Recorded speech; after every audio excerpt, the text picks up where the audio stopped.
All right, just getting everything taken care of.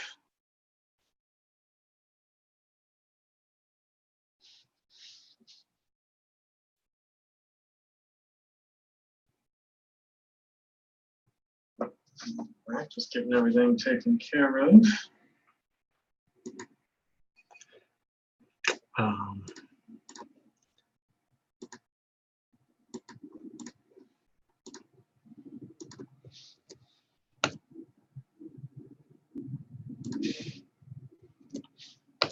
Okay, we're going to get started here in just a moment, and we've got a handful of people on.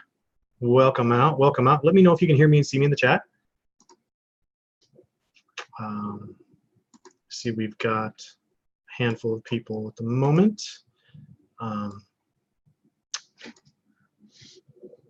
Okay, right on. Thank you, Chelsea. So part of this whole thing is you know, your ability to follow directions. And so I'm going to be instructing you on a few things today. But one of the other things is that I sent an email about this to invite a lot of you here, and I gave you specific instructions on your ad and then all of the metrics as well to send me with your ad. And I made it as clear as I could, but unfortunately about half of you just simply replied back with, hey, here's my ad, thank you, and didn't give me your metrics. So unfortunately, I can't get to those ones unless I get through the other ones first, because those metrics are what help me determine what's going on with your ad so I can help you. Just grabbing a few things here, we'll get started momentarily, guys here. Thank you for coming out. Let me know in the chat what you would say is the biggest problem you're having with your ads. What's the biggest frustration that you can't seem to understand that you're dealing with in your ads? And be specific, please. Okay. Getting this all pulled up.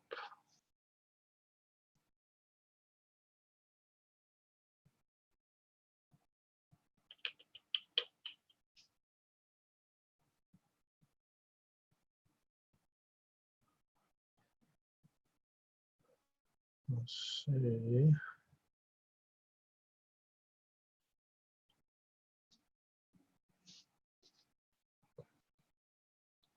Where is that link? There we go.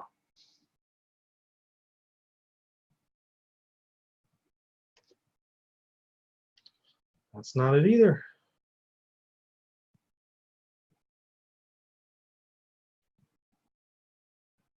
I'm looking for the link for the other chat.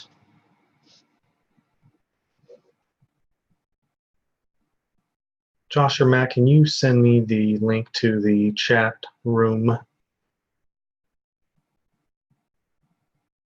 Oh, got it, finally. C2C web chat. Okay, never mind. All right. See what we got. Okay. So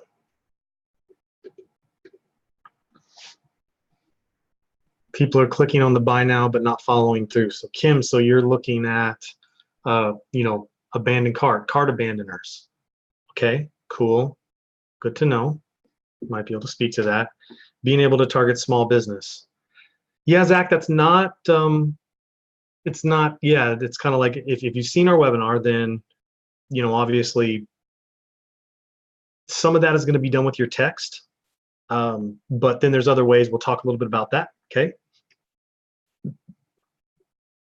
Chelsea, I'm having some people click on the ad, but they're not taking action on my landing page.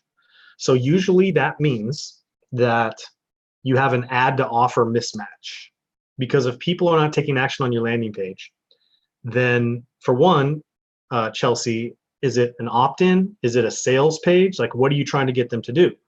And, you know, let me know that, and then might be able to help you a little bit there. But that usually means that whatever expectation they have from your ad, they're now going to your landing page and not getting the same expectation, so they're not continuing. Okay. So,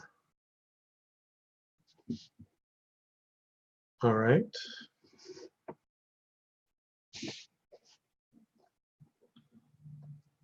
When to switch to another interest.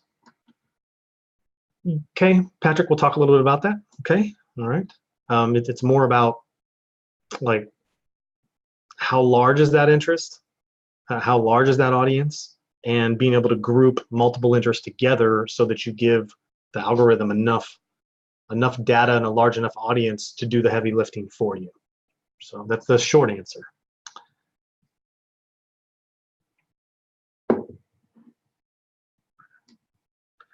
So Kim, I have a 3-minute 36 video about the course I'm selling along with a 2,200 character text that all lead to buy now. People are clicking but not buying. Okay.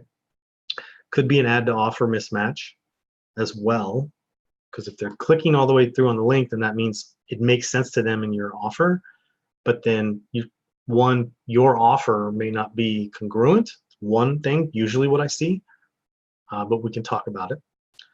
Martin, I was blown away by the webinar. Thank you. Cool, cool. Kim, I think I just need to make a better video ad. If you have people clicking, then not necessarily. It may be your offer.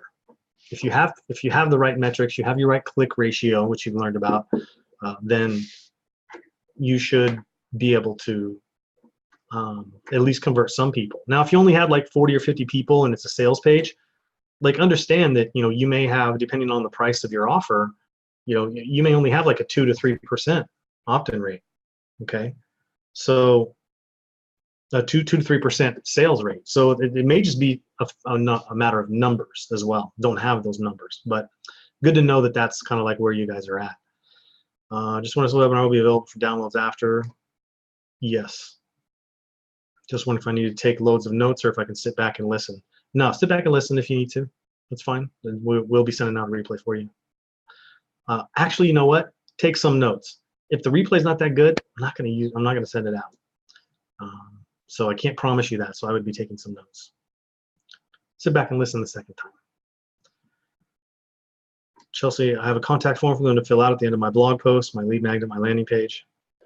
Yeah, that's really tough because going from an ad to a blog post there's a lot they have to do before they opt in. And there's just so much there without really seeing it that can go on there. And honestly, the content you have on a blog post, I would prefer you just basically you condense that onto your post, your ad, and then from there, run it, right? Just run it from there and go straight to your opt-in page instead of having the step of your blog. Use the blog for follow-ups once they've opted in. But we've never seen good front-end results going to a blog post that has a landing page or that has an opt-in form at the bottom of it. Okay.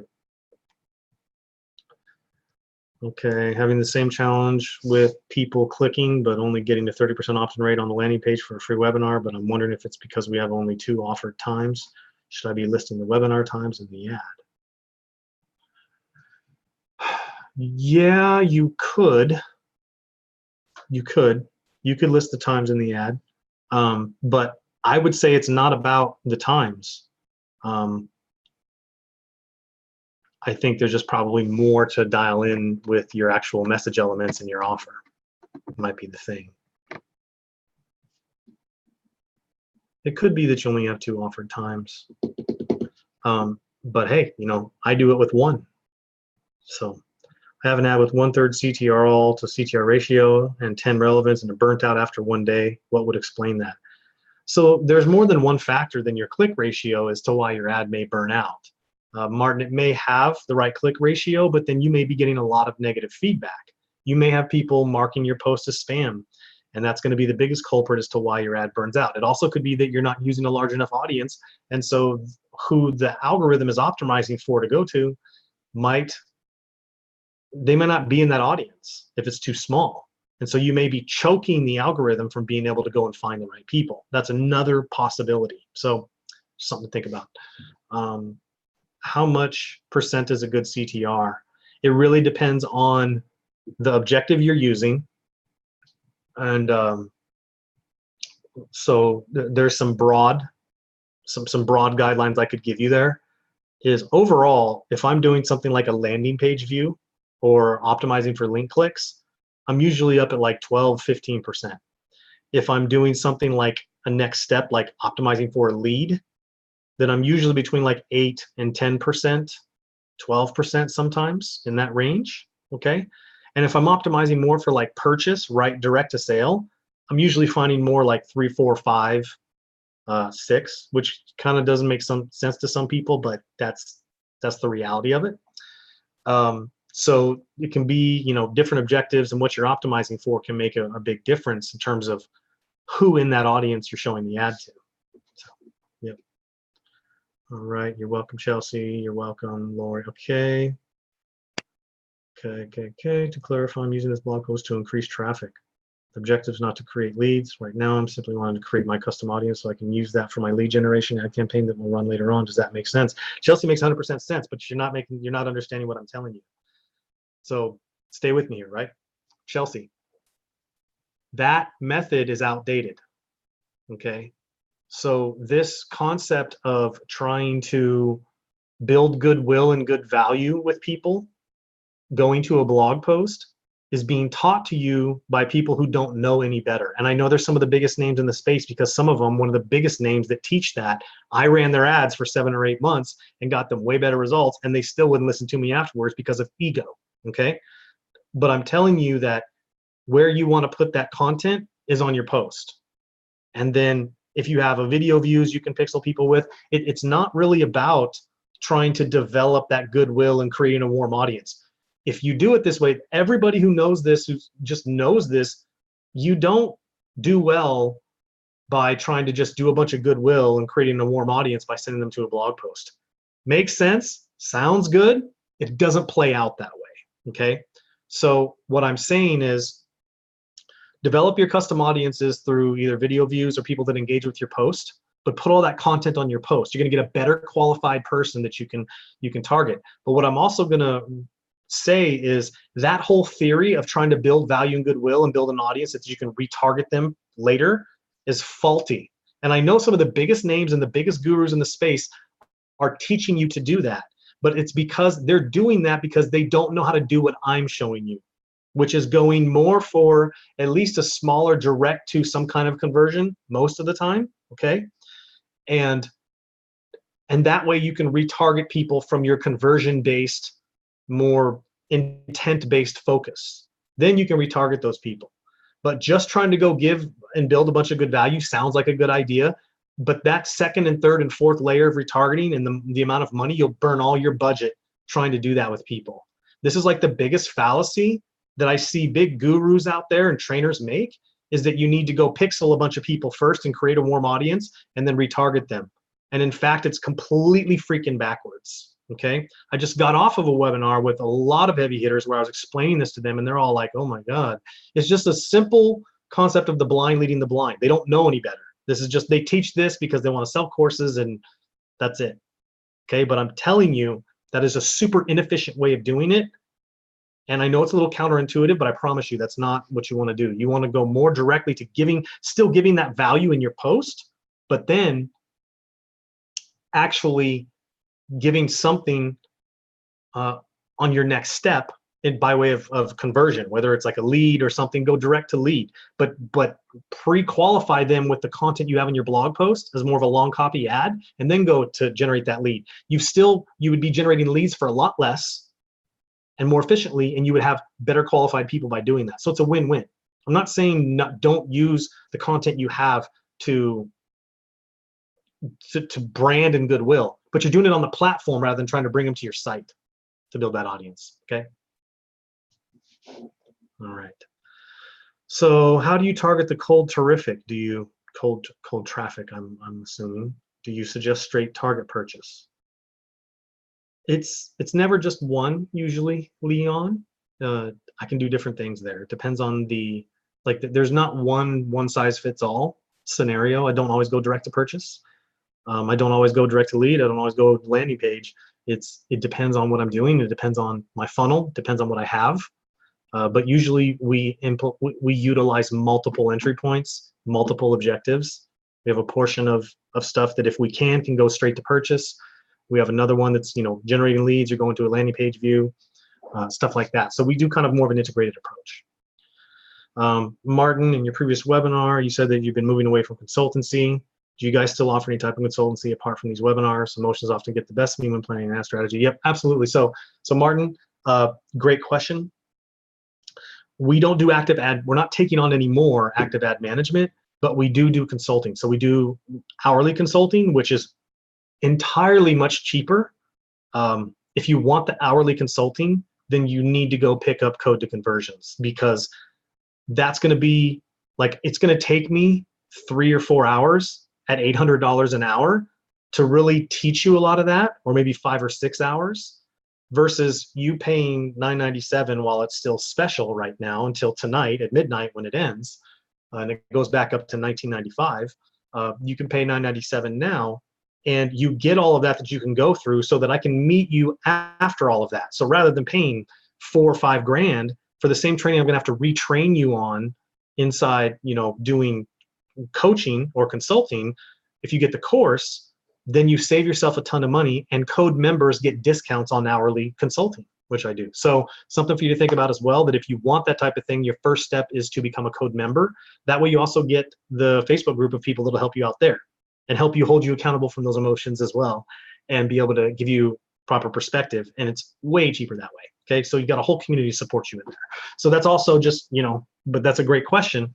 And for all of you here, just understand that, okay? All right, so, okay, so would you suggest I take my blog post material and use it in my email nurture sequence maybe? Well, for one, Chelsea, it depends on how big your blog post is and what you're doing on your ad. But answer me this: is your ad a long copy post already? Answer me that, Chelsea. Accountability for the win. Right on, Martin.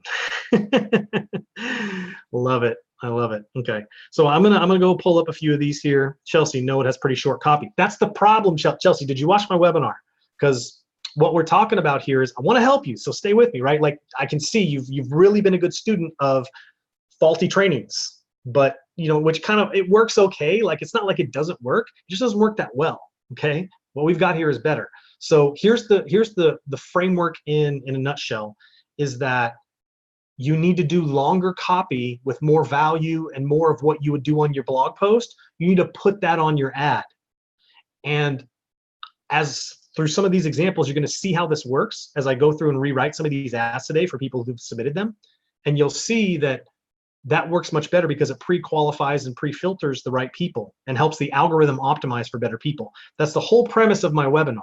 So, I've said, take your blog post copy and put it on your ad, and kind of condense it, obviously. Get it like under 800 words at first, and maybe even less, but really condense that, and then send them to a lead magnet, because honestly, you don't need to do all that in a blog post just to generate a lead. You can do plenty of that on your post, and then send them that same blog post through email afterwards to have them do a deeper dive. But you're wasting your money not capturing that lead on the front end.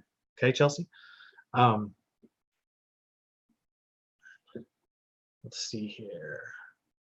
I want to see this because I've got some. Okay, Martin, I've been in doubt on whether to get the offer. However, there has been one thing, and we're going to get into this here in just a moment, guys, but it looked like we need to set some context. However, there has been one thing that I've been dealing with. I tried long copy, but my CTR all CTR ratio crashed. My gut tells me that you know your shit, but I couldn't get the numbers. So Martin, there's a couple things going on there, and this is what I get. I get people that come back and say, look, I tried your template, I tried your way, and it didn't work for me, and it was worse. Couple things. One is, it works when you get the proper elements, okay? So there's more that can go wrong in a long copy ad than in a short copy ad, because you have more text, which is more of a chance that you say something wrong that turns people off. So you're dealing with a higher level of skill in terms of being able to do that. But that's why the code offer gives you templates, so it helps you stay within certain psychological barriers that help bring people through a natural process. Can you still screw that up by filling in the wrong elements into those fill in the blank templates? Absolutely. If the elements are not the primary message elements, it's not going to work no matter what you say. So what I would say to you, Martin, for one, is how sure are you that your primary message elements are in fact the primary elements for your offer? Okay. Now, if they're not, you're screwed right from that beginning, okay? Because no matter what you say in your ad, if it's not the right element, it's not right, okay?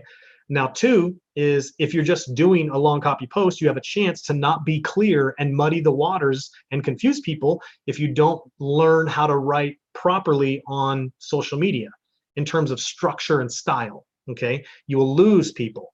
So it's not that maybe even your message elements are wrong, but you may not be very clear about your offer, or you're targeting the wrong awareness level, or you're speaking to the wrong, you're speaking from like a solution aware message, but you're talking to problem aware people and they don't even know your solution yet. So you could have an awareness disconnect.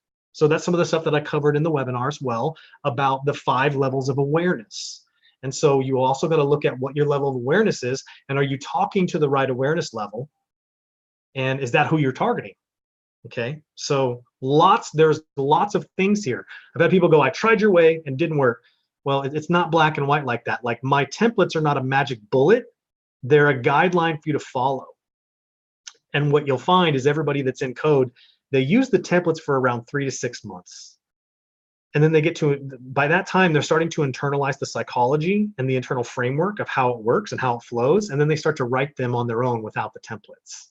And that's when real mastery starts to come in, because now you know how to do it.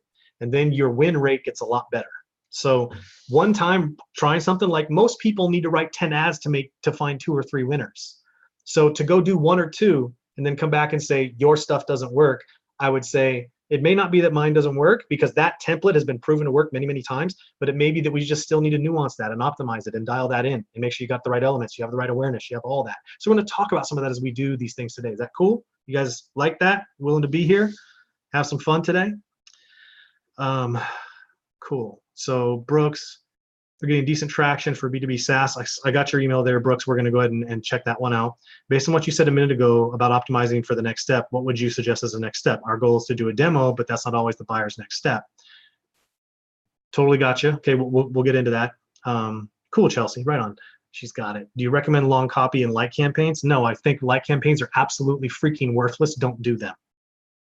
Okay, this is another thing. The reason like campaigns were created, and I know that this is what your big guru tells you, right? But I'm telling you, we spend millions a year and we're getting way better results than most people. That's why we've had clients come to us, and I have gurus that come to me crying because they can't get their stuff to work. Okay, I've had to help a lot of them, and some of them are too egotistical to listen to me, right? They're still stuck and struggling and not making it work, but they can't accept what I'm trying to tell them because it's so different from what they used to do in traditional direct response before Facebook, right? But do you recommend long copy and like campaigns? I don't recommend like campaigns at all. Facebook created like campaigns for major brands and celebrities to be able to connect with their fans on Facebook.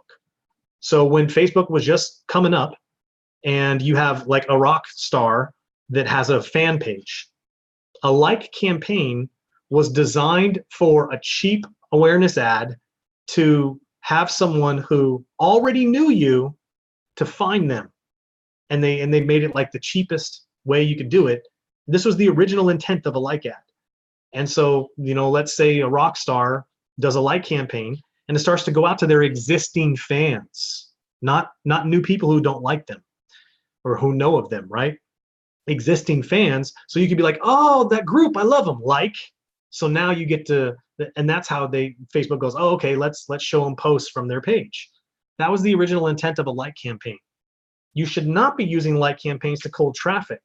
I understand that most people tell you that's completely like that's what they teach you to do. Do you know why? Because most of them are just trying to sell you a product, and that's what they were taught, and it's a classic case of the blind leading the blind. And although you may get some kind of little result, you really don't get much, and it's a lot more wasted ad spend. So cut your like campaigns. Don't ever do one again, David. And what you're doing is, instead of doing like campaigns or awareness campaigns where everyone teaches you to like do awareness, blog posts, videos, and then you video view pixel people, and then you're developing a large warm audience, don't do that. I'm telling you right now, it's a waste of money. You will burn out your budget. You want to start conversion-focused ads, yet that your ads are valuable with valuable content, aha moments, and teaching in the context of a conversion ad. So where do I get my warm audience that I retarget? I run lead campaigns or purchase campaigns, but yet my ads, just like you saw my 20-minute video in the newsfeed, I gave you enough context and I taught you enough that now when you got this email from me today, you didn't know me before that video. But if I emailed you out of the blue and you didn't know me and I said, let me just critique your ad, you're gonna be like, who the heck are you? Who are you to say you can win? How do I know that you can even do this? But the fact that I showed you that 20-minute video, and then a lot of you were on my webinar, and you see, and I've been able to give you value and teach you and educate you. When I emailed you and said, look, I'm having this special thing. I'm doing this thing as like a makeup for everybody. And we had like some tech issues recently. And so I just want to do this for everybody for free. And like, I got an overwhelming response because you guys already know me, right? Because I've already given you value. It didn't have to be in a like campaign or a cheap page post engagement campaign or cheap traffic. It doesn't matter. I'm still generating a huge warm audience of people who watch my video, and I'm giving them like more than half of the overall general concept of what my webinar was about inside that 20-minute video that a lot of you watched. So you see that concept? That's why you're here. Like literally what I did to get you here was that, not awareness with a video view campaign or sending you to a blog post. You wouldn't be here today if that was the case.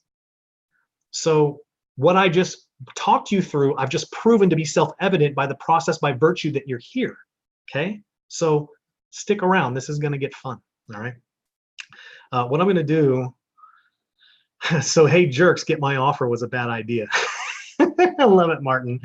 Yeah, okay, so do you suggest long copy ad for product purchase? Yes. Dog leash, yes. Martin, I'm certain that your stuff works. Kim, yes to all. David, I'm using Like Amazon very successfully to build followers. Okay, so if you want to use like campaigns, fine, but do a long copy educational post. But I'm telling you, you're wasting money because you still have to pay to get in front of your followers. Back in the day, when the training said to go get a bunch of like campaigns to get followers, and then you can follow up with them with your organic posts, back in that time, 80 to 90% of the people who were your followers got to see your posts. But then what happened is that Facebook came along with something called this ad platform. It happened about 7 years ago. And they started to let you place ads in the newsfeed. And it shifted within the course of 18 months from people who were following fan pages, that instead of 90% of the people who are following you seeing your organic post without you having to pay any extra money, that now 90 to 95% of the people that are following you now, you have to boost your post for them to even see it. So you got to pay once to get them, and then more money to get it in front of them again. When in fact you can pay once to get it in front of them and do a more value-based post that also has a call to action at the end, where a small percentage of them will take action, given what your model works and your offer is good, and that'll fund your ad spend so that you can keep developing more of this. And you'll still have followers, and you'll still have warm audiences that are going to be responsive to you. Hopefully that makes sense, Dave. So I would challenge you and say that your like campaigns, although you're seeing some kind of response, you ain't seeing the kind of response you get from a really good long copy, epic, focused ad that gives value and it's conversion focused, okay? What do you mean like copy? No, like campaign. Yeah, like campaign. Don't do it. Yeah, Kirsten, I did a like campaign 10 years ago. I got 4,000 likes, but I have now people that are not my audience, so they're not engaged. Stupid advice. There you go. There you go, Kirsten. Yeah, because my thing right now, David, is you're building followers, but are they going to buy anything? I don't know what you're doing. Maybe you just want to build followers to be an influencer. Okay. But eventually, at some point, to be an influencer, if that's the case, for whatever reason, you got to monetize them. So why don't you optimize for purchase instead and give them some kind of low price front end offer that funds your ad spend? And then the rest of them who aren't ready to buy won't, but they'll buy later. So just thought for you.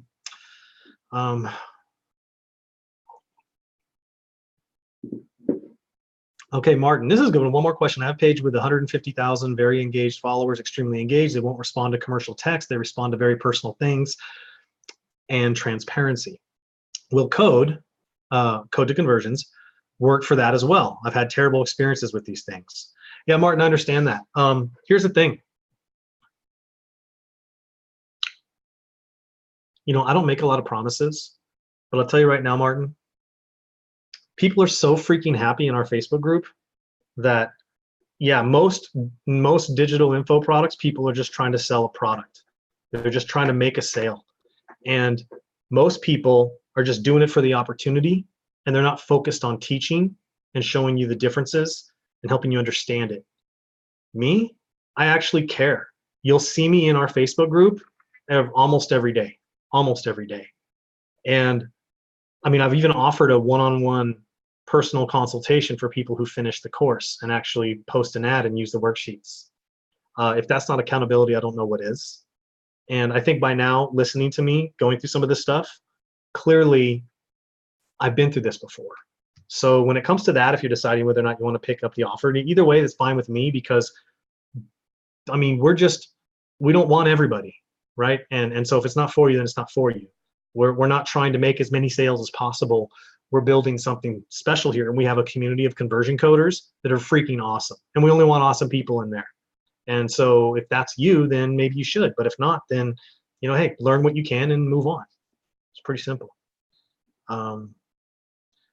David, follower street cred, and yes, that is definitely part. Sure, yeah. Telling you. Martin, I'm sold, dude. You're talking to someone who does a happy dance when someone wants to listen to my Facebook marketing rants. That's funny. Okay, so let's roll into this, guys. So I think you're all ready by now. James, getting people to actually sign up and purchase. Yeah, that's kind of like comes down to conversion elements. We'll talk about some of that. Simon, do local business campaigns need a different approach? Depends on what your approach is right now, Simon, P20. Does the Facebook algorithm optimizes from people that started to get interested in the ad or from the long copy itself? Both. There's so many elements that go into how the Facebook algorithm optimizes. I couldn't even name them. If your customer is an advertiser and you're an influencer, then that's why followers matter. Okay, so David, so you're an influencer. So that's what you're doing. Cool. Totally agree with wanting to build, like I said from the beginning, unless you're an influencer and you want to build a bunch of followers, but I still say that as an influencer, you're still going to want to give some kind of an offer and monetize them at some point. And so your process, albeit still works, I'm saying that try mine and you'll see how well it works as well, and even better probably. So that's all. Kirsten, how big or small does the audience need to be? Really depends, but we'll talk a little bit about that. David, long copy doesn't work for us, so we're on the same page. Definitely work in the campaigns you described. That's why I'm here. Carry on. Right on, Dave. Long copy doesn't work for you, just means you haven't figured it out yet. So hopefully today will help. So let's pop into some of this, shall we? Let me grab. Okay.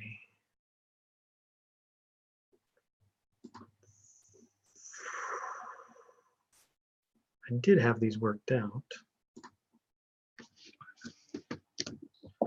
So code critiques.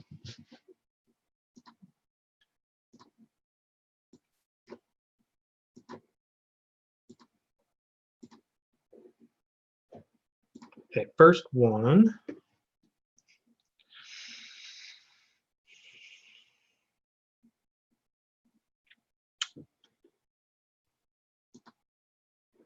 Okay, so Zach.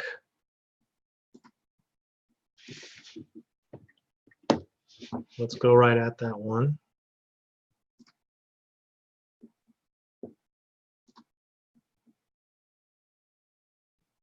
Okay.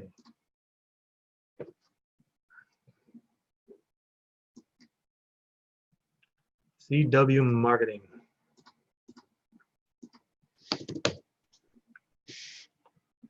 So here is the first ad. Why does it do that? It doesn't actually show me the damn post.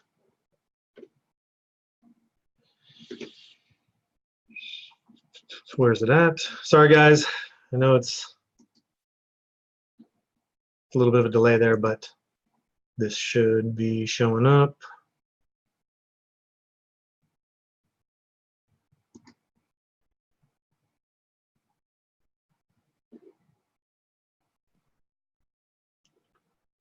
Come on. It's not showing up for me when that share link, it's not showing up. Okay.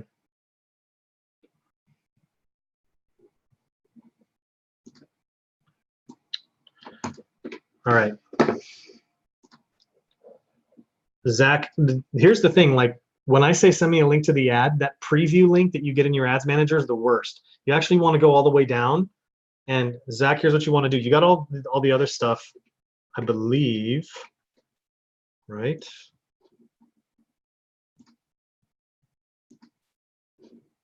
Let's see here.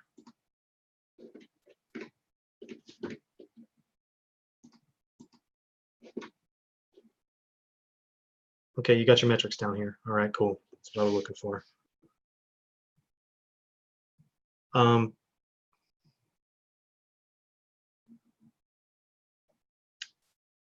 Okay. You don't have your CTR all on there. So Zach, I'm gonna have to come back to this. The actual metrics are not all there. I need the CTR all as well.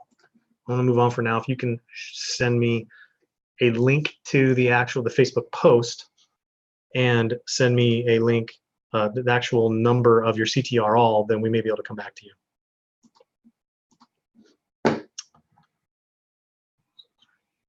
Okay. Next one.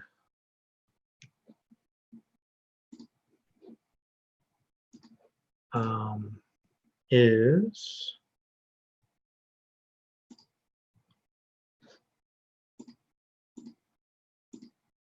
I had these all in a document here and I lost it. So the next one is going to be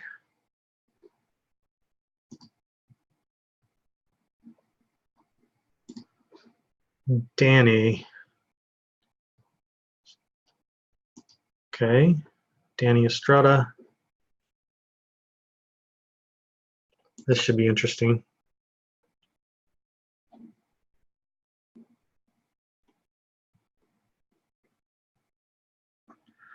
Yeah, I don't know. Every time I click on these preview links, they don't work. They just go straight to Facebook.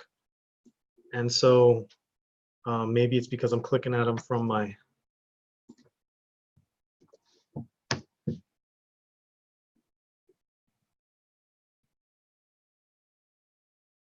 because it's only mobile news feed. That's why. Okay. Yeah, there's no way I can. Okay. Making sure it doesn't show up. No, it doesn't.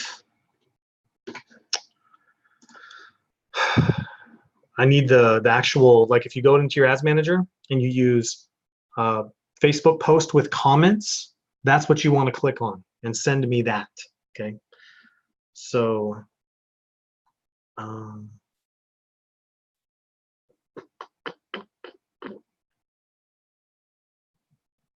Indie Films financing plan. Okay. So yeah, didn't anticipate that. Danny, go ahead and send me that. See if you can send the better one here. All right, Danny. Okay, I got you. Okay. So then Zach will come back to you if that's posted there by the time we do it done. This first one. Okay, so here we go. Sorry for the delay, guys. It'll be worth it. Okay. So Danny, are you a code member already? Okay, all right, cool. Just making sure. So I'm going to share my screen. We're going to look at this and we'll go from here. So the Ultimate Indie Film Financing Plan. First off, text in your ad itself is going to cause issues. So you're going to need to take that out. You may want to put the Ultimate Indie Film Financing Plan and put that down here and take the your out of here because it's a little direct, and use the Ultimate Indie Financing Plan down here as your below creative headline. That's the first thing. Then let me take this text. Let's go over here.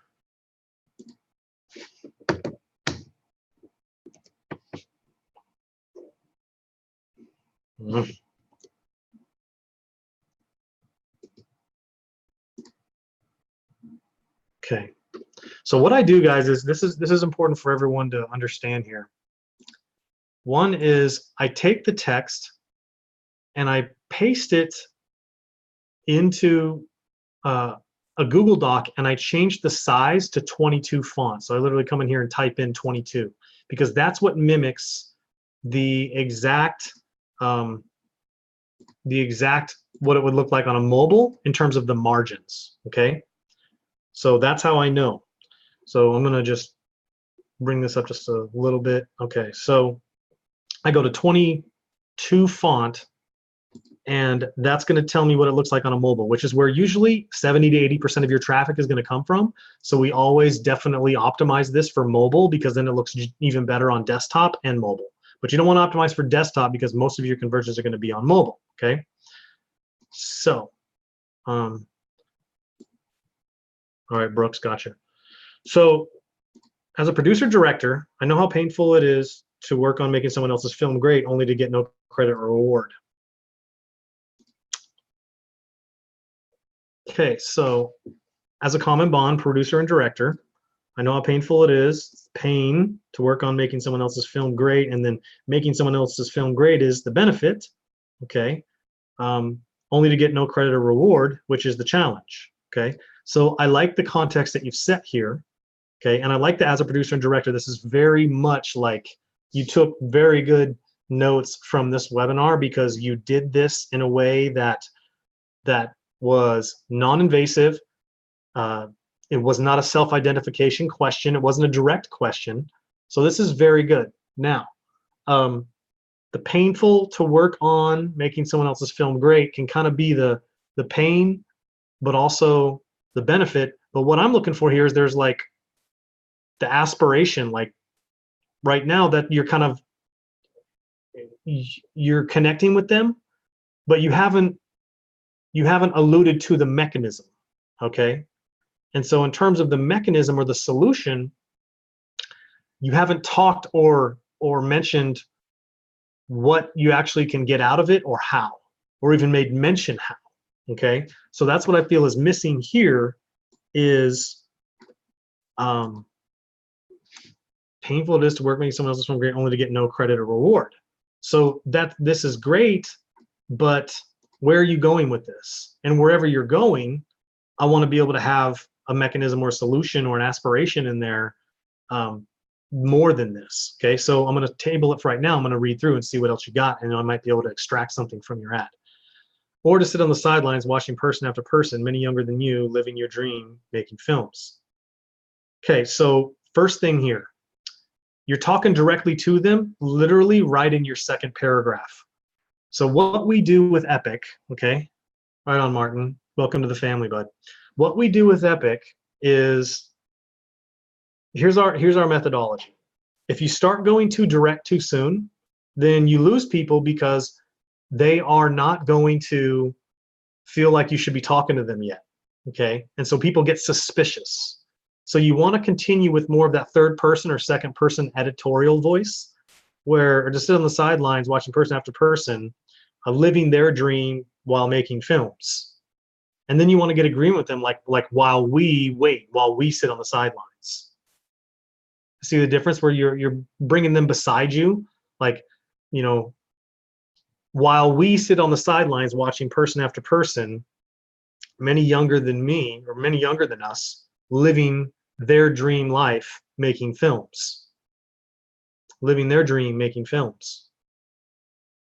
So instead of saying younger than you, right, or your dream, and you'll change your, on the back half of your ad, you'll want to change to that. So sit on the sidelines after person, many younger than us,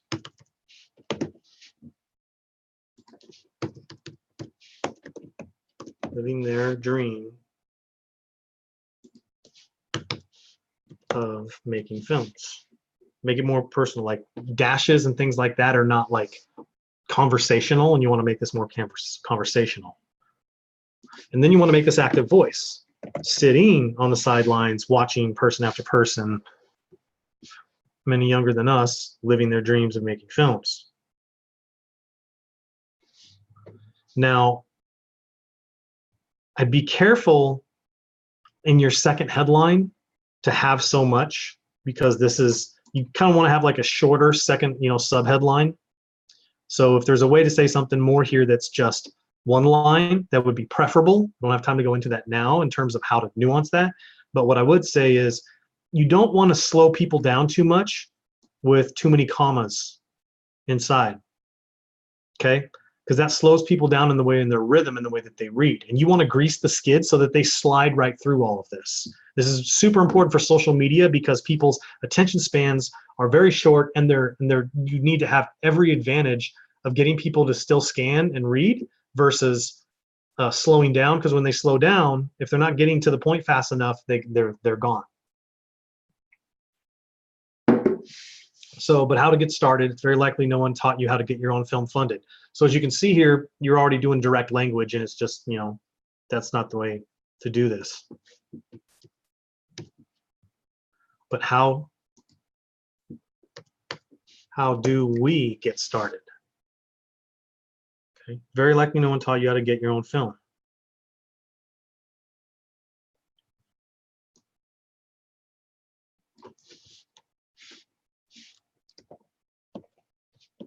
Nobody really teaches how to get films funded.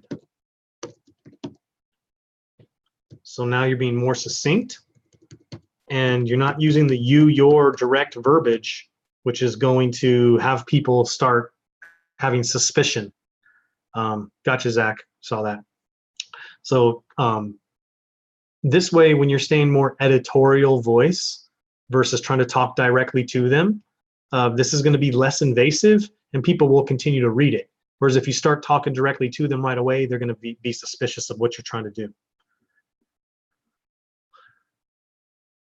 That is often the biggest hurdle filmmakers face. Okay, so here's a great place where, let's make this conversational. Teach how to get films funded seems like a daunting task, and I'm not going to lie.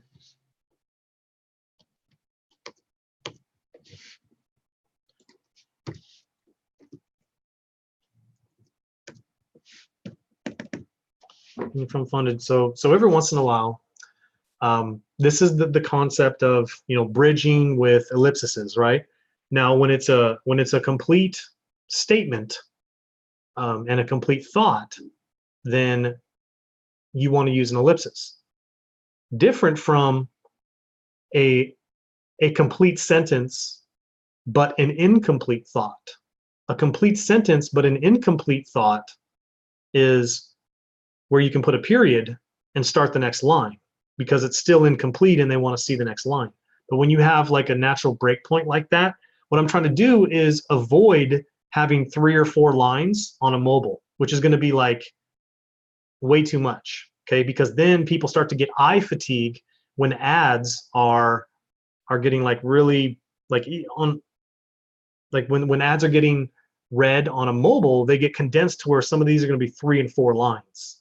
You don't want that, okay? Because then it looks like it's a ton of words to read, and people get fatigued by scanning below and seeing that there's these big, large chunks of text, and you want to avoid that as much as possible, okay?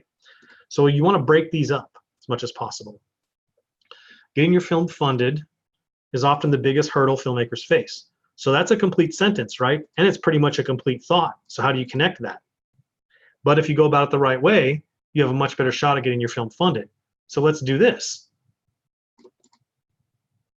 So let's connect this, unless you go about it the right way. Now you period, okay? Now 2 to and a third line, a little bit on a third line every once in a while is okay if you need to make it work, okay? But now what I did here is I turned a complete sentence and a complete thought into an incomplete thought but a complete sentence. Getting your film funded is often the biggest hurdle filmmakers face unless you go about it the right way. So the incomplete thought is, okay, well, what's the right way? So that gets them to read the next line. So let's see here. Danny, does that make sense? Let me know in the chat if that makes sense in terms of a complete sentence but an incomplete thought. Super powerful to get people to continue reading. You just can't manufacture it too much to where, you know, you cut off a sentence artificially and then people are like, why'd you do that? Okay, and you didn't do that in here in the way that you write too much, but there may be others that you'll see an example of that. Okay, now once you go about it the right way, you have a much better shot at getting your film funded. It's all about your film financing plan. If you have the right film financing plan,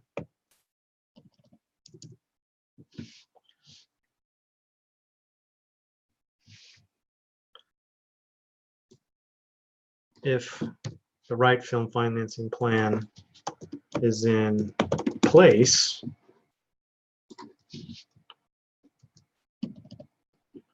the film, make the mechanism the hero, it's one of our social rules of engagement, has a much better shot. And I would use, anytime you can use this or some other word other than the is the most weakest word in the whole English language. And you want to use things that focus the attention. So this is a context word, and it points to it points to something specific. You say this film, and now you're giving a specific singularized focus on what you're talking about instead of more of a vague, broad way of saying something that will help people lose focus. Okay, so yes, it does. Okay, cool. All right. This film has a much better shot at getting funded. They already know, you know, they're thinking about their own film anyway, so it's not necessary to be talking directly to them about it. If the right film financing plan is in place, and see, just too much saying the word film. If the right financing plan is in place, this film has a much better shot at getting funded. And then we don't have to say it's all about this. So now we're being able to be more succinct. As a global sales agent for independent films, I see financial proposals or pitch decks all the time that will likely never get funded. Now that's good because this is more of an incomplete thought. The problem is it's 3 lines. As a global, so what I would do is just break this up. I see financial proposals or pitch decks all the time that will likely never get funded. And don't even say will likely. In fact, you know a lot of them never get funded. All the time that never get funded. You know that. So be more finite and definite rather than will likely, because that's not as strong as something is or isn't.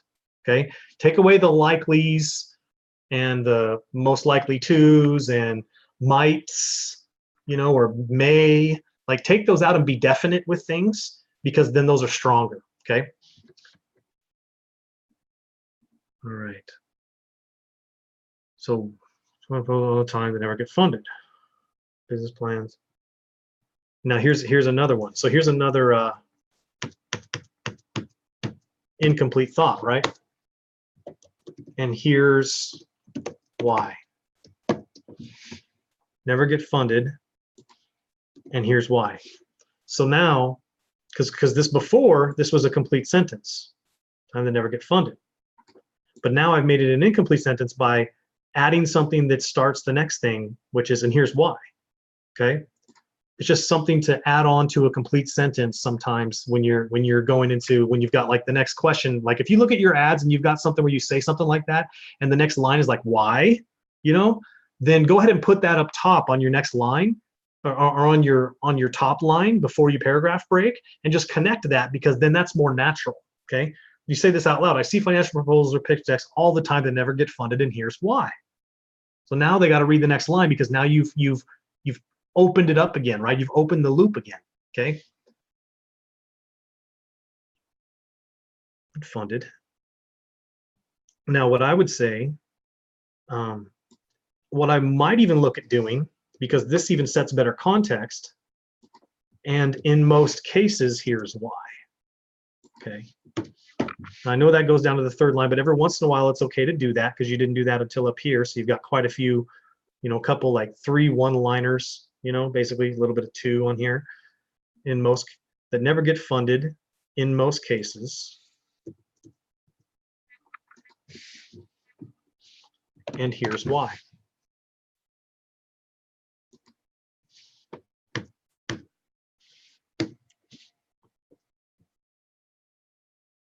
And what you want to do is, more than anything, keep things active voice, present tense stated when you can. Funded is past tense. That never get funding, which is present tense. Okay, funding happening right now.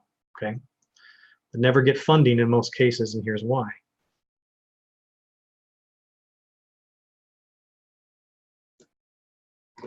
They are plans. They are business plans with no business in them. Now, the other thing here is, if this is the only place you've capitalized your letters, then I'm okay. No, see, here's the thing that we've got to look at here. You don't need to do that, because what it does is it breaks state with people, and it looks like you're yelling, and people don't want to be yelled at. Okay, so people do not want to be yelled at, and so you don't want to be disrespectful to people because this is social media, right?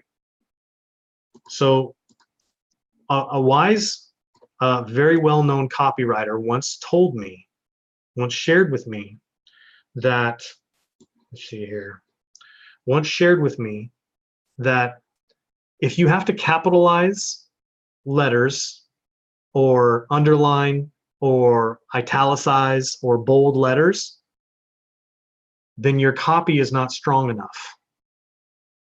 And it's the work of amateurs. So now, every once in a while, if it's the only thing that's capitalized in the whole thing, you could leave it. You're really trying to nail that home and make a point. Okay. Has it been proven to decrease conversions? Not really. But if you're doing it a lot, I just want to warn you, like, this is fine for right now, okay? But don't overdo that. Don't overuse that. If you're really trying to make a point and you have caps to try to make the point, then ask yourself, is there a way I can make this point more intelligently rather than yelling at somebody? And in fact, if you can, then do it that way. So they are business plans with no business in them. That's pretty much good context. And so I would leave it, but it's not necessary, okay? So let's move on. You can show how great your film will be creatively, but unless you include the business in your deck. So let's do this. Let's keep the line short. Instead of the comma, it's great to just make that one mini paragraph, right? You always want to connect these ellipses, but unless you include the business in your deck, no investor is going to want to give you money.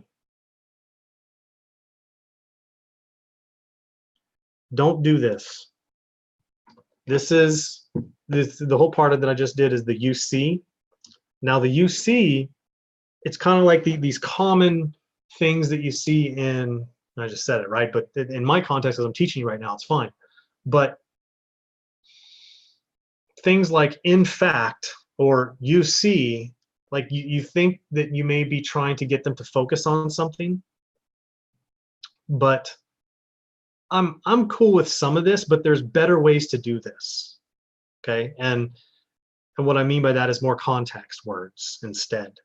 So focusing words, and I would use something more as that's more descriptive.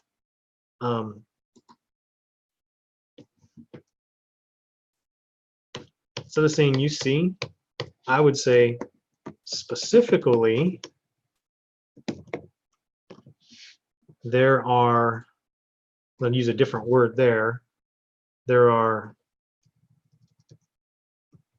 certain components, and I would even define that. There are a certain number of components I've discovered that greatly increase your chances for success. And I would warn from being too broad and vague in this sense. Right here, it's not too much of an issue because we're already very deep into the context of what this is about, but you don't want to be too broad. If I was more at the upper part of the ad, at the top half of it, I may say that increase your chances for your film being funded. I would be more specific with more context. Okay, this is okay for now. Just I wouldn't make a habit out of being too broad. Okay. Many times filmmakers throw a bunch of information in their pitch deck.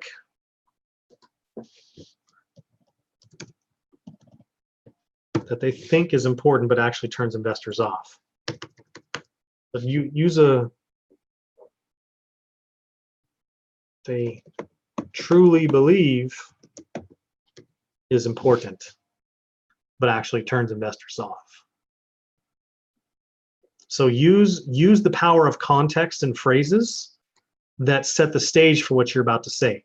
Truly believe makes whatever you're about to read after it much more powerful, instead of think in all caps where you're yelling at them. Okay, that they truly believe is important, but actually turns investors off.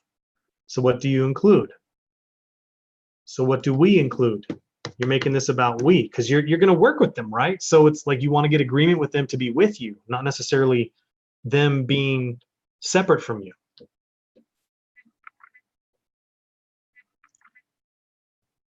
So what do we include? What turns off investors? I would go, and more importantly, what will make them write a check?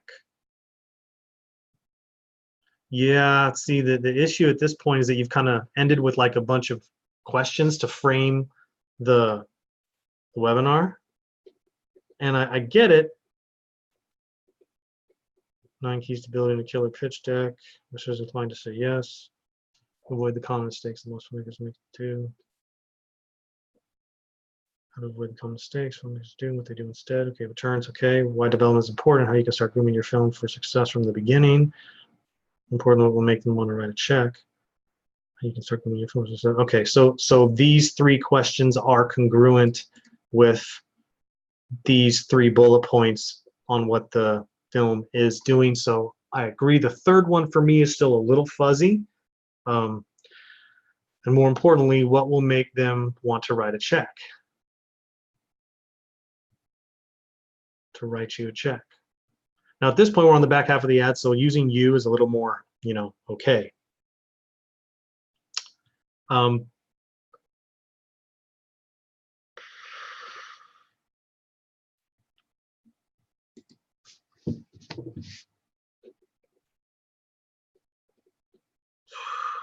What I want to do here, this is fundamentally a little bit of a structure change, but so I'm just going to suggest this to you, but I'm not going to do it on the thing here, Danny. Let me know that you're still here, Danny, and that you're following along as well. And if this makes sense so far. Cool, okay, Danny. Okay, so one of the things you want to do here is rather than kind of go, all right, so let me ask these questions. And then now I'm going to invite you to my webinar. Instead, I want you to, this is where the illustrate part of the Epic Ad formula comes in, okay? And so what you've done here is rather than give a piece of real, like tangible, actionable, measurable value, you've basically asked the question and then you said, come to my live workshop where you're going to find out about that stuff. But what you didn't do is really walk them through some of these things, okay? What I want you to do is like take these 9 key steps, right? So what do we include? The first thing, I know I wasn't going to do it, but the first thing is to, and then you insert in and give them a small win. May not have to be the first thing, but one of the best things. One of the ones that, like, when you tell them that, all of a sudden you've now validated your credibility and authority by saying, you got to do this. So give them 1 out of the 9. Give them right here, and then say they're going to learn the rest of the 8 on the webinar. But you got to give them that value, that aha moment, that validates and lands what you're essentially trying to get across to them, okay? And that you're credible to do this. So that's what I do here. What turns off investors? And then it's a quick response to give some kind of value, which is how to avoid the common mistakes that most filmmakers make and what to do instead. So talk about one of them. What turns off a specific action, or saying a specific action or phrase that says, because there's more than one thing that turns off investors, right? Give them one right here. So what you haven't done throughout a lot of this is you're kind of like, you're being very meta, but you're not giving any real concrete things or real meat to like grab onto. You haven't proven it. It's like the prove it, show me part of the ad that says, I know what I'm talking about. Let me teach you a little bit of it now, just to prove that I know what I'm talking about. And so you do that here. What turns off investors? Well, when you say something like whatever, that usually makes them roll their eyes and they tune out after that. You don't want to make that mistake.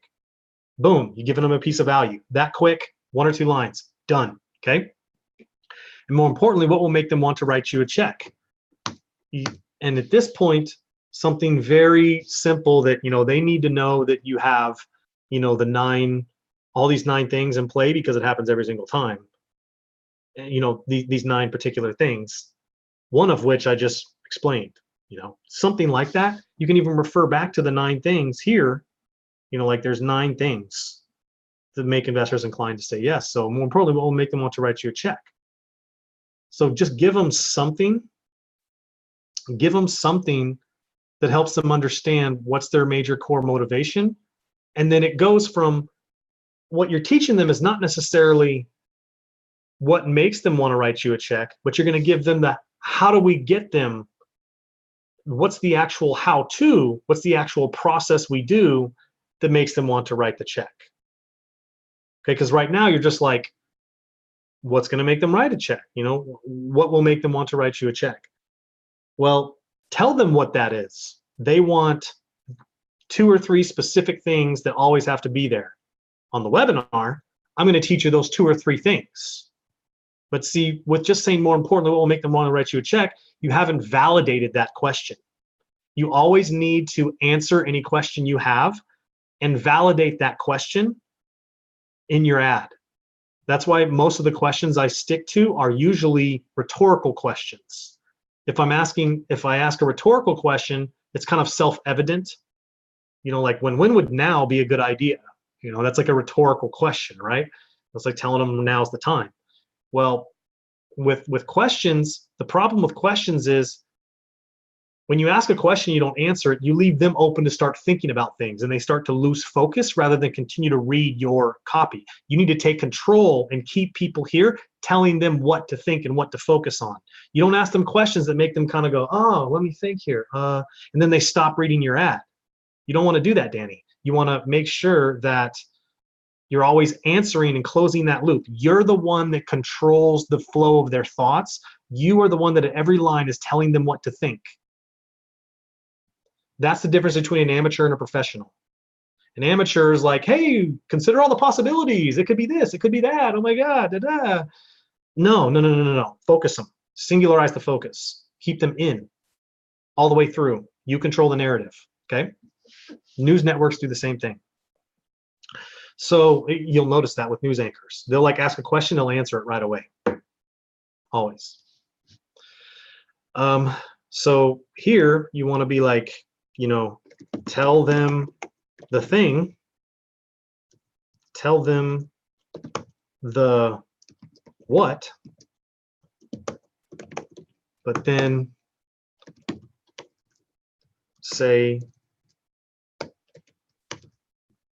promise to reveal how to do that, how to accomplish that in your.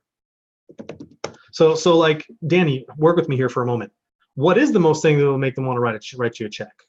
What actually is it? Tell me here, and I might actually be able to help you nuance this for a moment.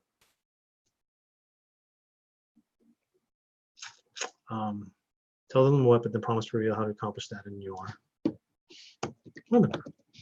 So now you've taken the first step and given them something.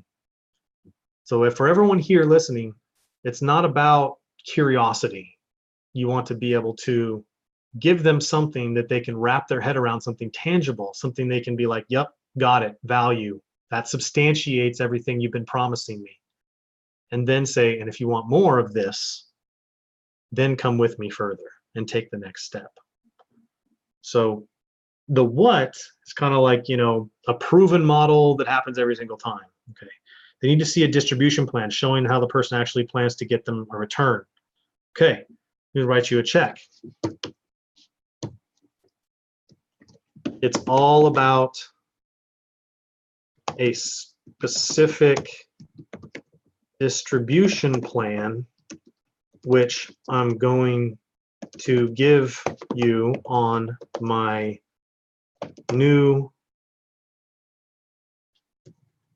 live webinar.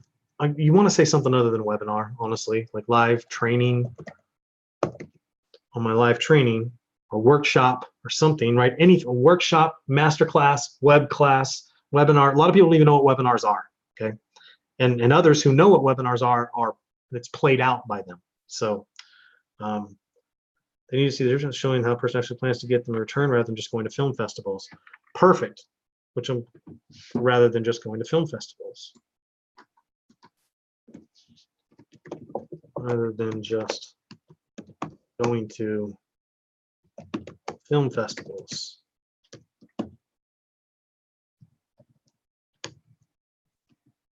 Watch this. So I connect it.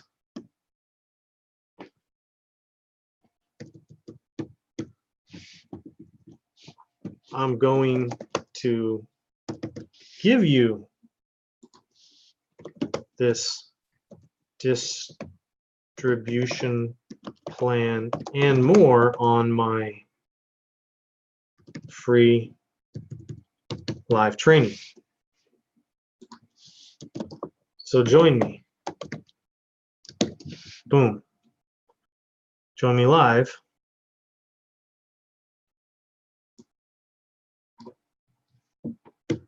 Well, because you just said join me up here, right? I'm connecting these. Okay, see how I connected this? Incomplete thought, complete sentence, incomplete thought. So join me. Join me in what? Live on June 12th. And I'm going to say, join me live for my ultimate film financing masterclass. Call it that. How about that? Film masterclass on June 12th or June 13th. On June 12th or June 13th.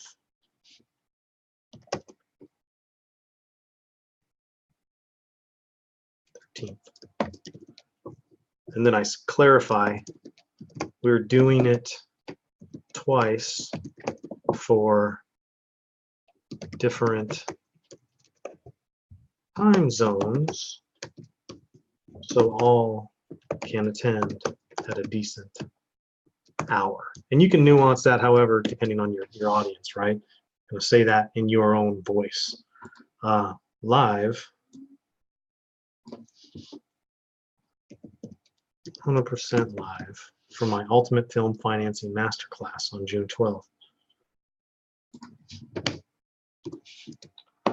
Link here. We're doing it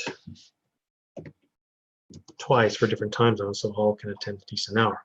I'll walk you through my proven strategy for building a compelling pitch deck that gets films financed in this masterclass or training. See, it's training, so like Ultimate Film Financing. Let's keep it congruent. You don't want to say all the different ones there. Film financing training on June 12th. Walk you through my proven strategy. This online training.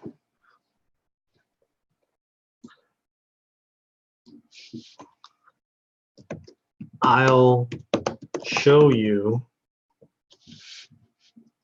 Make yourself the credibility piece. 9 key steps to building a killer pitch deck. How to avoid the common mistakes. How you can avoid the common mistakes.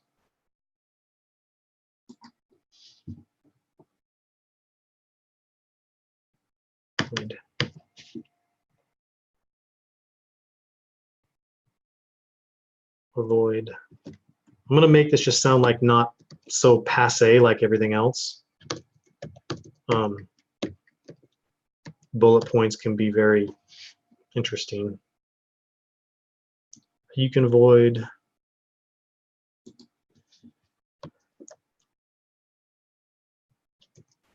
the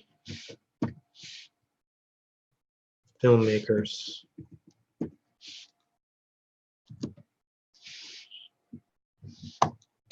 most common mistakes.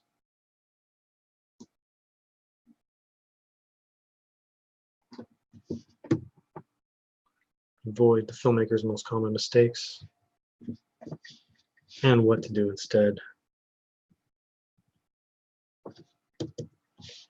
You can do instead.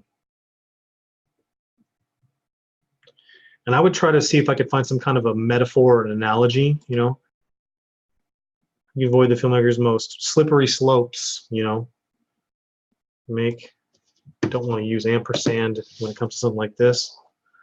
And usually the what I'd like to qualify a little more, and the strategy you can use instead. So instead of telling them they have to do something, give them a tool they can use, right? Utilize the strategy you can use instead. Now it's about like, oh, give me this thing, I get to use that. It makes it easier versus like, I have to do it.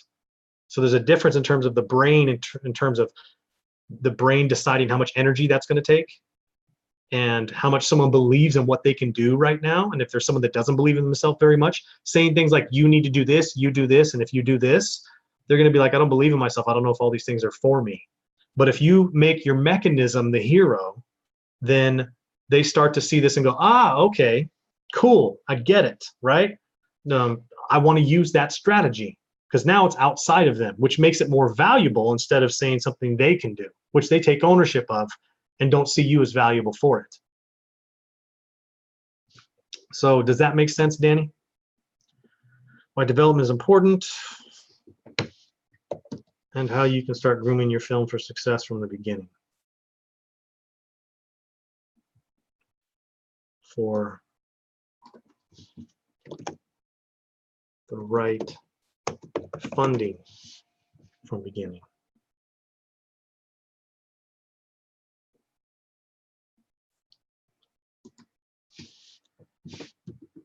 And more cool trade secrets on the live training.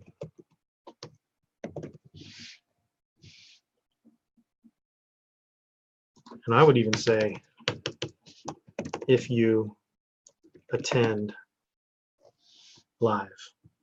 That way, if you say if you attend live, then you're going to get more people showing up live rather than watching the replay.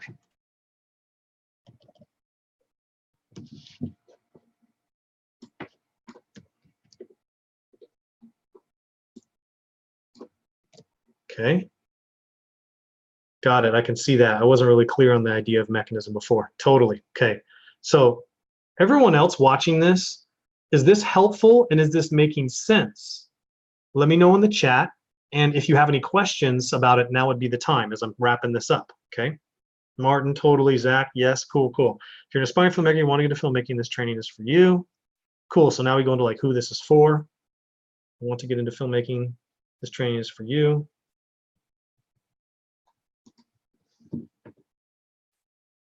This training is for you, so don't wait for someone else to give you your shot.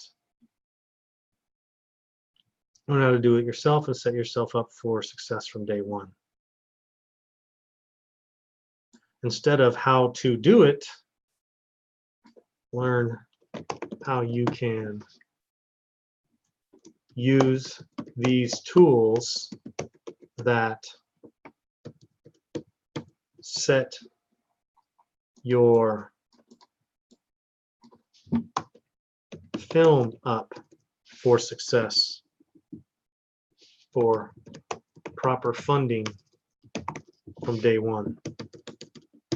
Okay, so now instead of them having to do it, We've given them the tool, which is what makes you valuable and them wanting to actually understand this stuff. So now learn how you can use these tools that set your film up. So the tool sets your film up for proper funding, being more specific, more context, but you're using the tool. It's not about how you have to do this thing, which will scare some people, okay?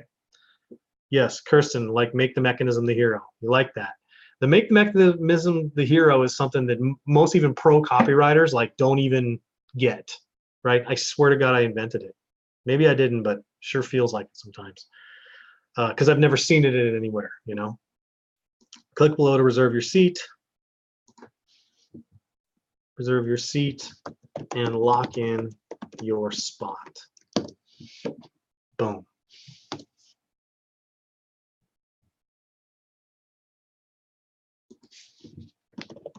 Below. Danny, there you are. So here's what I'm going to do. I'm going to copy that. And there's a reason why I keep asking you to post, because I'm going to send this over to you. Here is, I'm going to paste that over to you, a certain number of components. So that's the first part. Certain number of components. Because it cuts off. Specifically, it's probably not going to do all this. And then we'll move on to the next one. 9 key steps.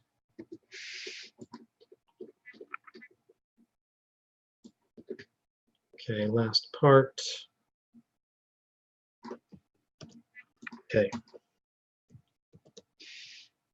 Boom. All right. That's all for you, Danny. I replied in the chat for you. Hopefully that's been helpful. Any last questions from Danny or anyone else if you have questions about this what I just did here?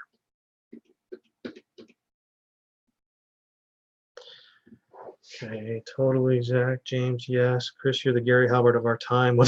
Whoa. Thank you, David. I received that. Don't know if I'm worthy of it, but definitely have the aspiration that I believe I can do even more good with this than Gary did with his. So although I have all the respect in the world for Gary and stand on his shoulders in a lot of ways, you know, there you go, right? Like, study them all, guys. Study the greats. Yeah, Brooks, could you please reiterate the mechanism concept again? Absolutely. So like I said, making the mechanism the hero is the difference between telling somebody they can do something and saying this tool will do this thing for you, okay? Because you're like in this particular case, as if you're a filmmaker, right? And you're wanting to get funding. If you say to someone, here's how you can, or how to get funding, right? How to get funding for your film. Here's what you can do to get funding for your film. And then it means you have to, you know, create all this stuff. Well, the feeling that people get when they say you have to do this, they think about the work they have to do, how hard that is, and the fact that it's on them. Okay, here's what you need to do. Well, that can cause fear and anxiety in people, even if it's subconsciously. If they don't believe in themselves and they're not confident in their ability to speak to financiers, they're going to be like, me doing it? Oh my God. But if you say this 9-point slide deck is what sells and gets you funding, because it really is the slide deck. It's the things in the slide deck that do the selling, not you. So now all of a sudden the pressure is off the person in their brain. This is going on in their brain, and oftentimes subconsciously, if it's them now saying, oh, the tool's doing it. So now the pressure is off of them in terms of they have to personally perform. Because if they don't believe in themselves very much yet, which is mostly of what Danny's audience is right now, they're aspiring filmmakers or filmmakers already that haven't been able to break through, which is their problem of getting funding. They don't know how to do this yet. Then that means they probably don't have high confidence. So if you keep telling them they have to do all these things, then they're going to be like, that's a lot. I don't believe in myself. I don't know if I can do that. But if you say this tool does it for you, then you're like, I like that. I just have to use that tool. It's like you need a nail It's like you don't have to push that nail in. You can get a hammer. The hammer hammers the nail. All you got to do is swing it, use the tool. It's a brain decision-making trigger that removes the, yeah, but I don't know if I can do that or have the time and energy to do that objection. Make sense? Hopefully that makes sense, Brooks.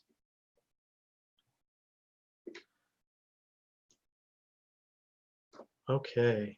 Alice, great tips. Danny, you said it was probably a mismatch. Ah, yes. Okay. So let's see here.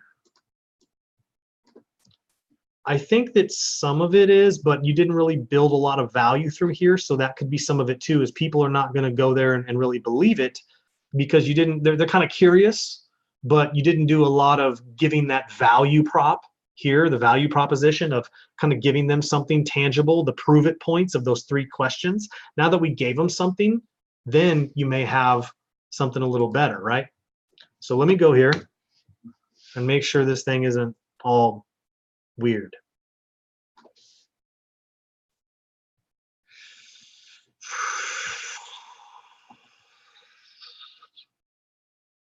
Okay, now I like this. Get my proven strategy for creating a compelling pitch deck that gets films funded. But this, it's very, like, it seems like it's all very mobile optimized. Let me see here. Yeah. So I would say, first off, I would add let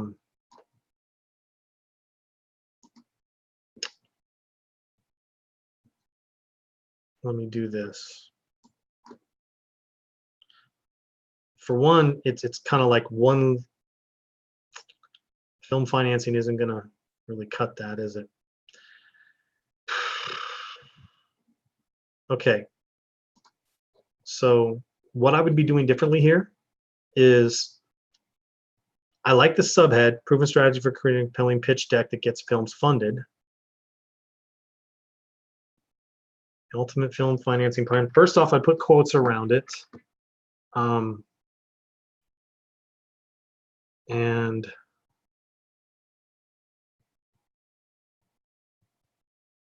I know that's the title, but I don't really think that's going to help with, like, it's kind of a weak headline to where we're at the time where you need to give the strongest call to action. So here's what I would say instead. I would kind of put that as like at the bottom down here in quotes, like that's the name of it, but I wouldn't use this as your headline. So what I would do instead is say something like,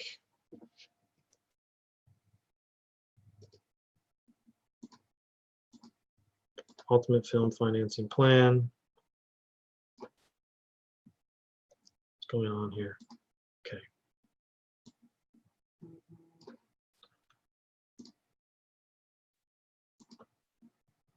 So here's what this is. So it's not necessarily that. You need to tell them what they're going to get, right? So let's go more towards the benefit.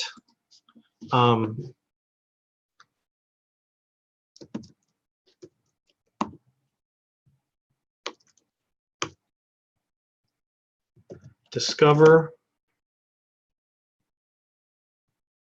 the exact process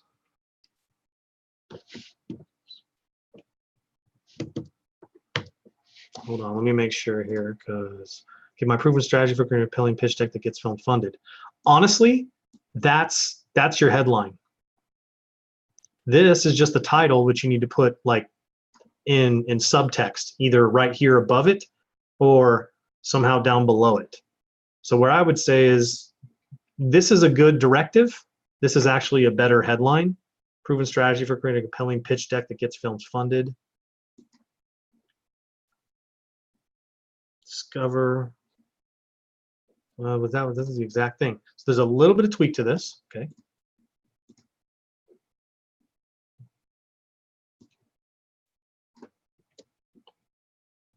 Gotta love that.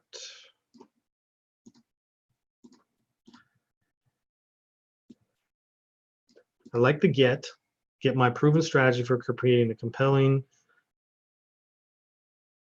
strategy. Okay, so for creating, pluralize your verb that creates, and obviously you can capitalize all this, that creates a compelling pitch deck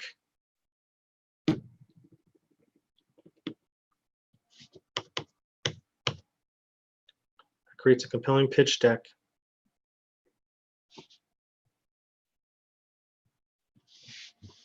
you know what, in this particular time we're still going to use the pluralize the verb, but we're going to use it, we're going to stay active here because the more stronger one is getting the film funded for pitch deck.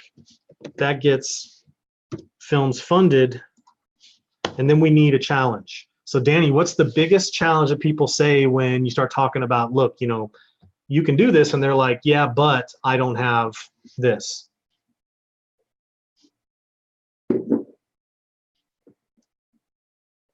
Proven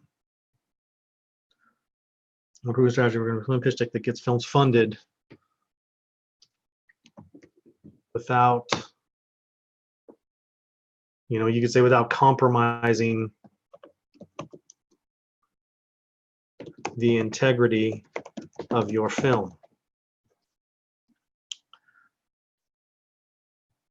Without selling out, yep. Which, you know, selling out, compromising the integrity of what you just created, yeah. To get your films funded without becoming a sellout. Single quote. Ellipsis, put quotes around it. That's what you're going to want to put on there. And so obviously, this is going to, on a mobile, this is what this is going to look like. And that's fine because you've got room. And what I would test if I were to split test anything is to do it, test it in all caps, but then also test it to where only the first letter of each word is capitalized, except for the word for, a, and a, and then that, because it's strong with the pluralized verb here, so you can use lowercase here. And I'm not entirely sure you need to capitalize that. So I would test it with it all caps, and then all of these just caps in the first word, first letter of the word, except for the words for and a and that. Okay. Without giving it away, Brooks. Yeah, without giving it away, that's another one, right? Without becoming a sellout, without giving the film away. So that's another one for you, Danny. Heck, Hollywood could use this training. Thanks, Martin.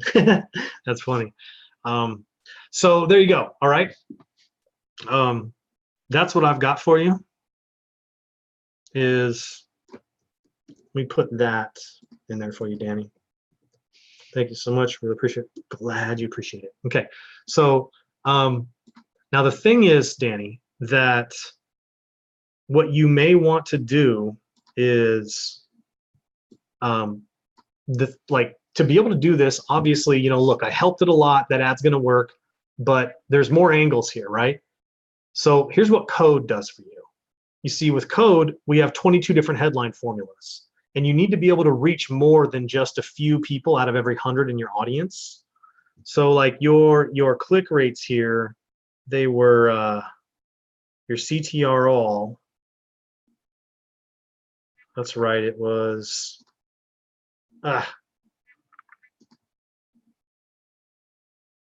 CTRL was 8.03, so pretty good. I like the headline, right? I like the headline you had, but some of these other headline formulas in code could very well easily get you up. You should be up over 10, okay? And so 22 different headline formulas to test, you could probably find is even way better than 10 in your CTR alls. The CTR link, you know, you've got like, you know, 8:3 ratio, so it's like if it's an image ad, the text off of the image is gonna help there in terms of relevance and quality scores. But the 2.98 CTR link through is pretty good, but it should go up with the fact that you did the prove it part, right? Now that we gave the value, gave the ahas, gave them some tangible meat that they can wrap their hands around, right? So you should be able to get your CTR link up a little bit. So if it stays at 8 for CTR all, then getting it to 4 is ideal, because then that's a 2-to-1 click ratio. So there's a little room there for that. And I really believe that it's just the reason why you don't have a perfect click ratio is that you were real thin on the value at first, and then we had to rework that, okay?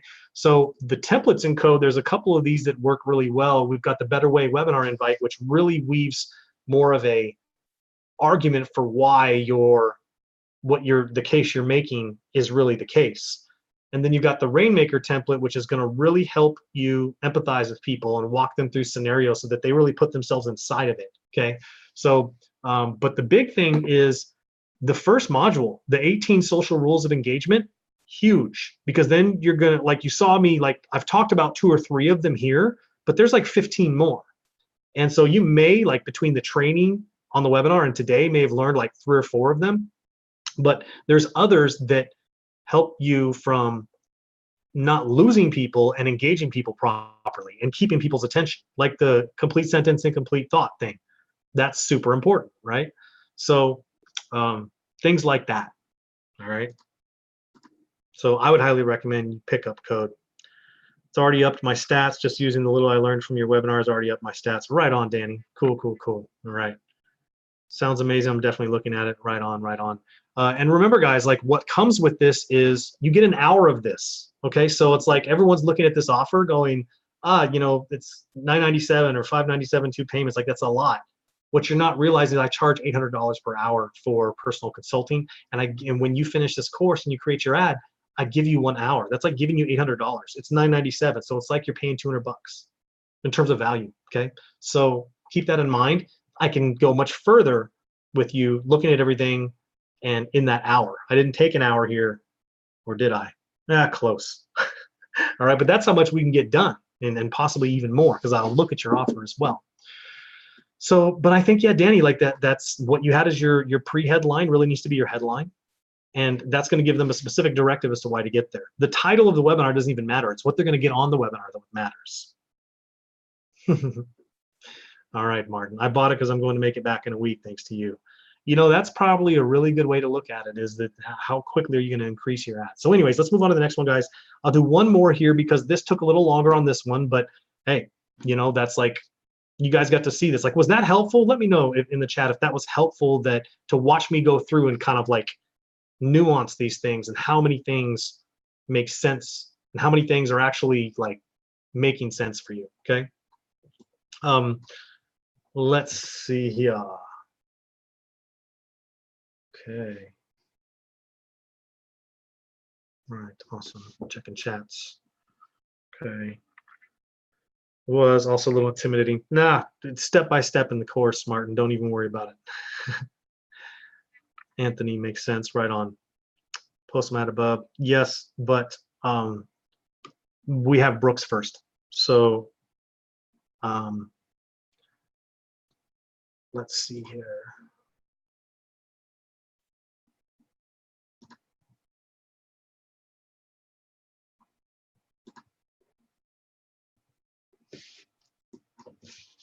I believe we had Brooks. Yeah. Okay, yes, because Brooks had all of his numbers. Appreciate that. Okay, so Brooks, send me a link to, I believe it may be up in the chat, but send it again in the chat. Send me a link to your the Facebook post with comments. Send me that in the chat, okay? I'm gonna pull up your landing page here.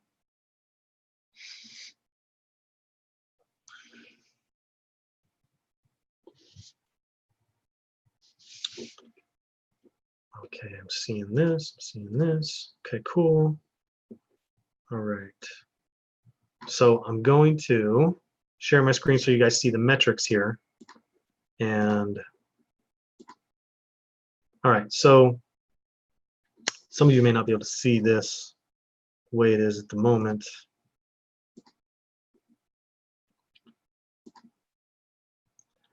Okay. So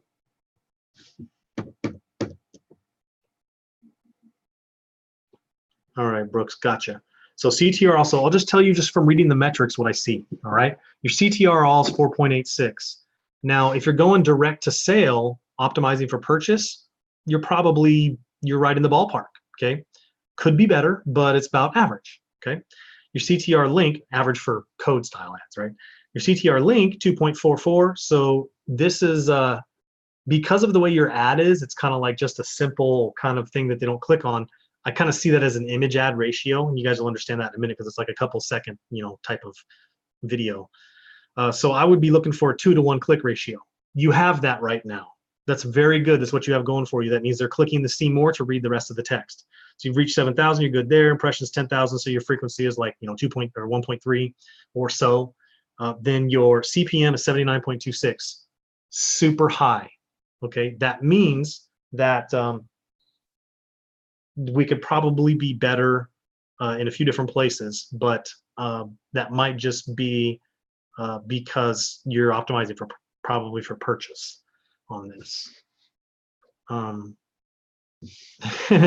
Martin, dude, 41,785 mails. Yeah, there's a reason for that. We actually have it archived and then goes into different places and that type of stuff. So don't worry about that.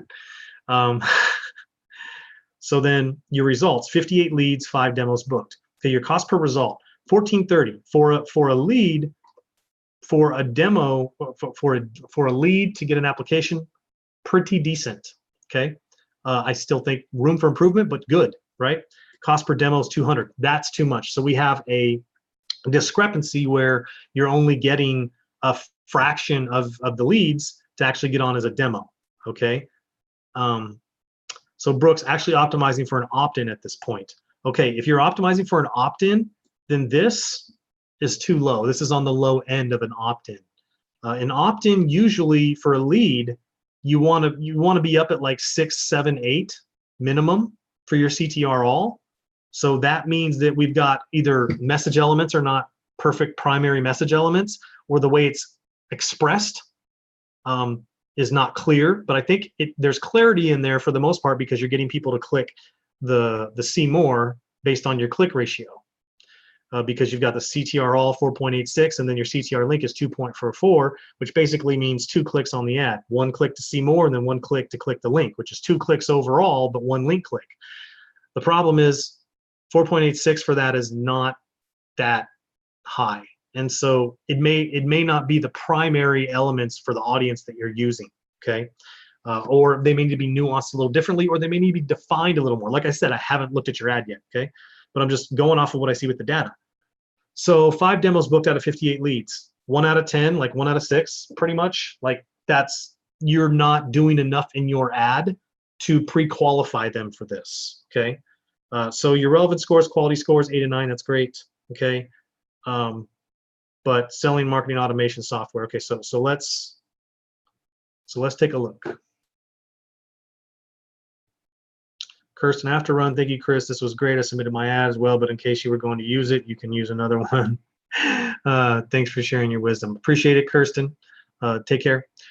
And remember, guys, Code to Conversions expires tonight at midnight. So if you want to take advantage of that, now's the time. So let's see here. Okay. Compare top marketing platforms today. Find the best marketing automation platform can be overwhelming. Yeah, see, that's like a very traditional kind of finding the best marketing automation platform can be overwhelming. You're trying to like meet them where they're at right away, but we haven't set enough context. So we've done the heavy lifting for you, and you're talking specifically, okay, to them, like you're being direct when you don't need to be direct yet. We built a free and dare we say fun interactive tool to see how the top 16 marketing platforms compare. Price. Okay, so no wonder your click ratio is 2 to 1. It's you only have to click a little bit and read a little bit. Okay, so compare top marketing platforms today. That's the feature, but not the benefit. So you're leading with more features than benefits and setting context.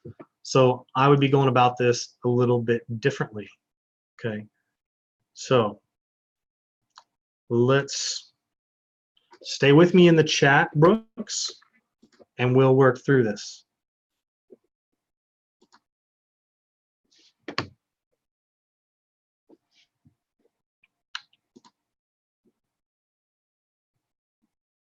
Uh, 22. Okay, so short copy ad. All right, Brooks, cool, cool. All right.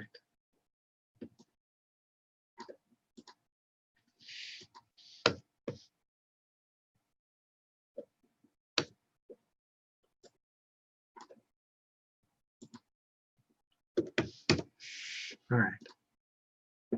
And then that was compare. Okay. Launching platform can be overwhelming. So we've done the heavy lifting for you.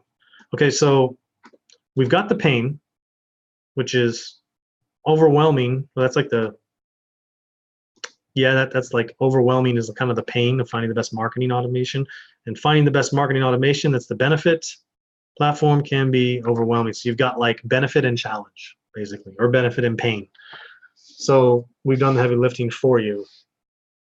So what I would do differently is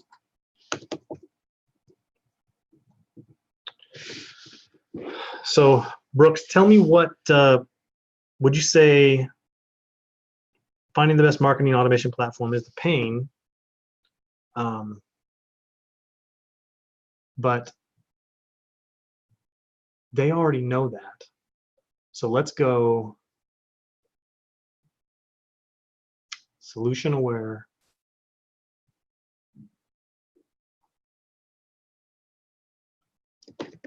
Here's why our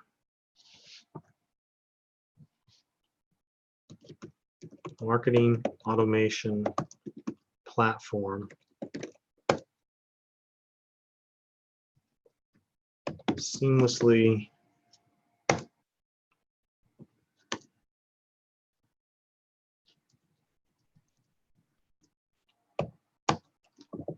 wins over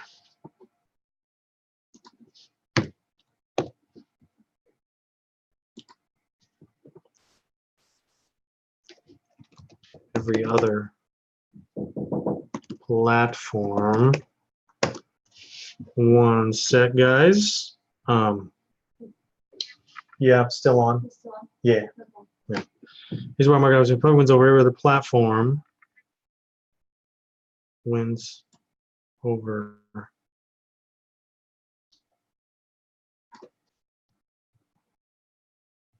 stand, and then I'm going to go more like here's where marketing stands out. No. Let me look at your page and see what's going on with you instead of me trying to wing it. Want to know how the top marketing automation platforms compare? Access this interactive tool to do a side-by-side comparison of the 15 of the top marketing automation software vendors. Okay, so it's looking at like the charts. Aha.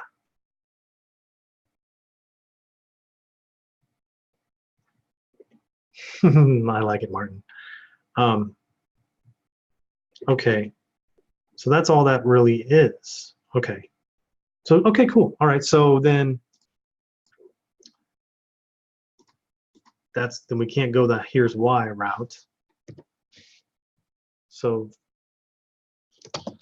we got to like talk about like what's the biggest problem, Martin. So let's go with this, right? So what's the real problem with most solutions in the industry? What most marketing automation platforms? What's the problem that most of them don't have? Like, what's the problem that most of them have? What's the biggest problem with them? In terms of people, when they're comparing different softwares, what is the toughest pain? Instead of it just being overwhelming, like what's more specific in terms of like, what I'm getting at here is I'm wanting to point out the kind of the hidden dirty details that marketing automation software uses to upsell you to the middle package rather than the low package, or to the high package instead of the middle package. Like how they coerce you to pay higher. Like I would want to come from a place of authority that basically said, you know, most marketing automation platforms like this, most marketing Actually, let me put more space here. Most marketing automation platforms. Okay, let's see, Brooke. The toughest pain is that they're either huge, complex, bulky systems or they're too simple. We've built one that's adaptive so you can pick what you need for your business situation. Okay. Most marketing automation platforms offer a plethora of useless features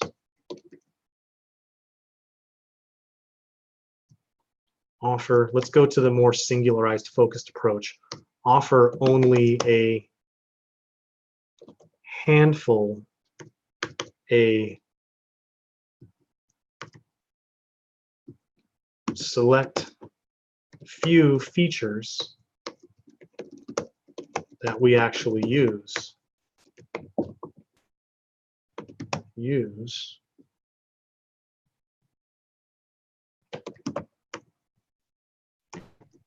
And then justify crazy prices with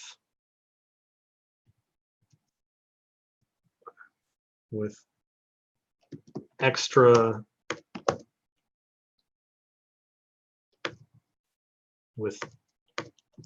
extras we'll never use. So I would go that route. Extras we'll never use. Sounds actual conversational, right? Then I'm going to try to grease the skids with more of a one-liner. If we only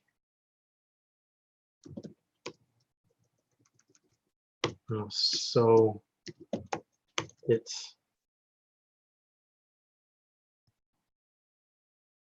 makes choosing. Here's how we choose the right platform.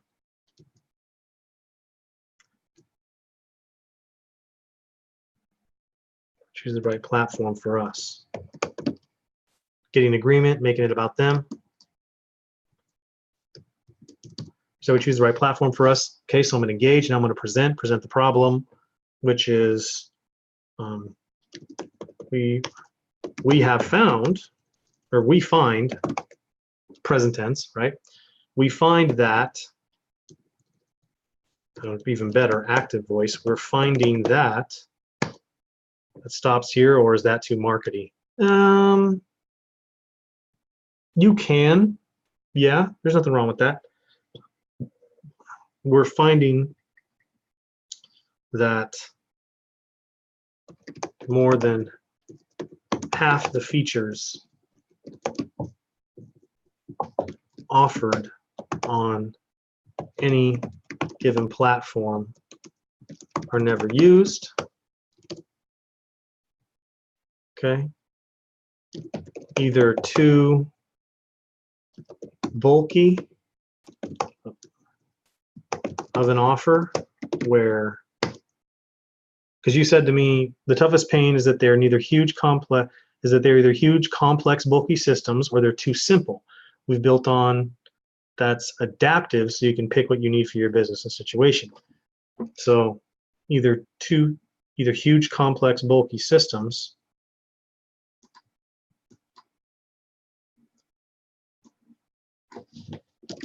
they are huge. No, it's just they are complex and bulky systems that generally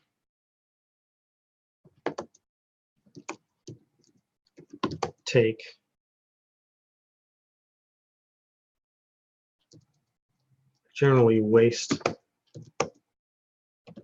more time than necessary, or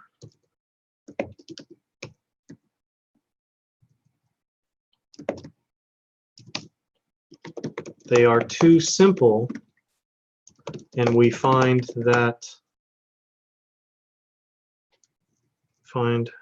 ourselves stacking together multiple platforms in an attempt. Now what I'm doing here is I'm basically presenting the problem and empathizing in an attempt to make it all work together. But it's never perfect.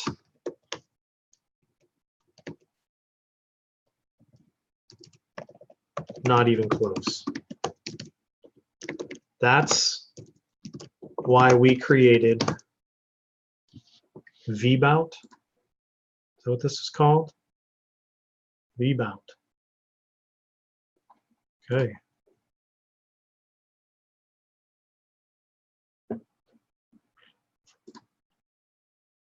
Okay. We created VBout.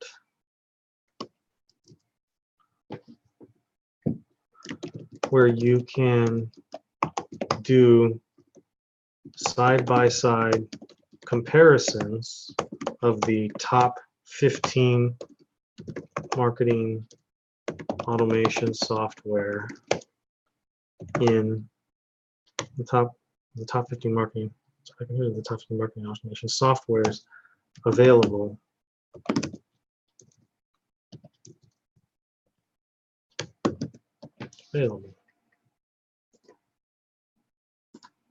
Software available.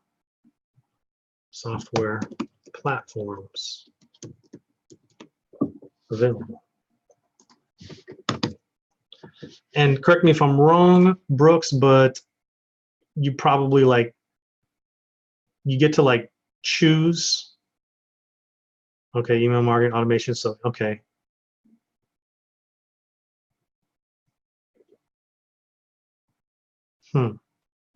Select the competitor. Ah, side-by-side comparisons. Gotcha. Okay. Cool. Mission software platforms available.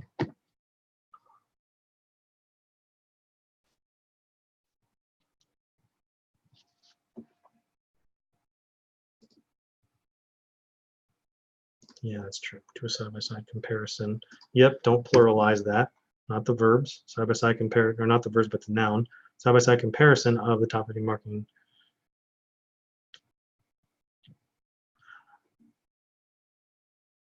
It's available. Link. Then say the automation, it compares these software platforms, and then you list them off, basically just either by numbered or bullets or dashes, whatever. I'd list them all off, so someone's like, oh, I have that one, all right, or oh, I want to try that, or I've been thinking about that one. But you tell them right inside the software. Okay. Yes, that multi-platform situation is a huge problem. A bunch of disconnected tools that don't work well together. Brilliant. Never thought to do that. There you go, Brooks. This is the type of stuff that when you follow the templates inside a code, this is kind of what already comes up to the surface, and you're like, oh, it's that. This wasn't me just thinking about it brilliantly. It was this is from proven ads that basically bring you to the point of, okay, well, here's the problem with most things. Fill it in. Here's how we handle that. Fill it in. So this kind of writes it for you in a way. The template will write these ads for you as long as you know these things. Okay. And it'll cause you to think about and understand things that you didn't before. That's part of the training. Okay.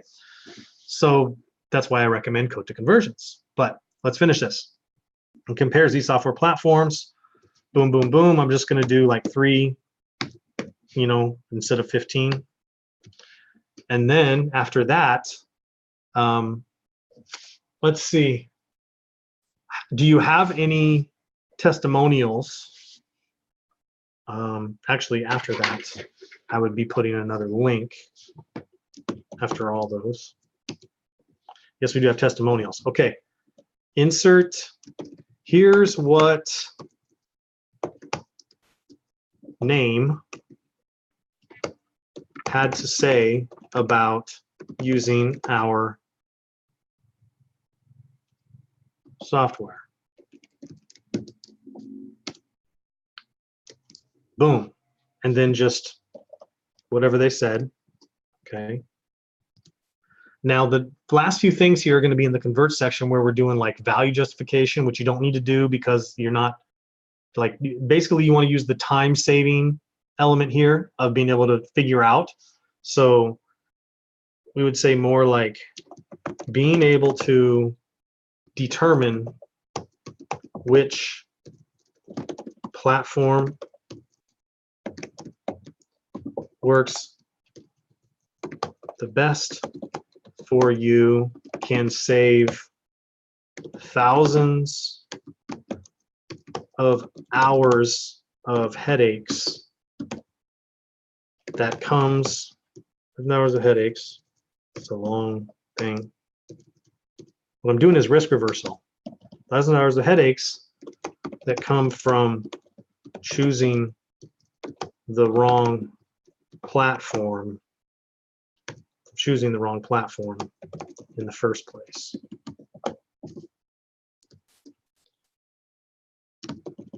Choose wisely.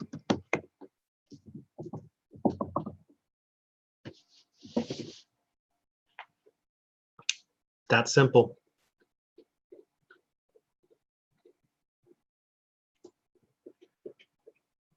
Because it's a lead magnet with just like lead gen, this is not going to be like you're not selling something. So it's not going to be so crazy. Okay. So Brooks, I am pasting that in the chat for you. Okay, so you can save. Works the best for you, so you can save.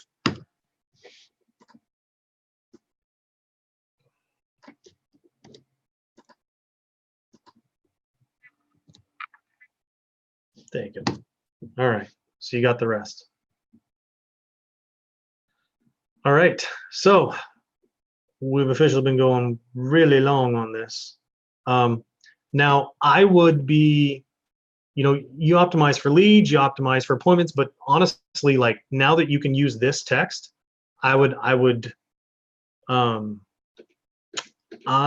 say to use, like try both, test both, okay? And I would not be optimizing for an application yet because you're just still trying to get the lead, generate the lead at this point. But because you've done more pre-selling and pre-qualifying about what's going to happen, okay, then thank you, Liwan.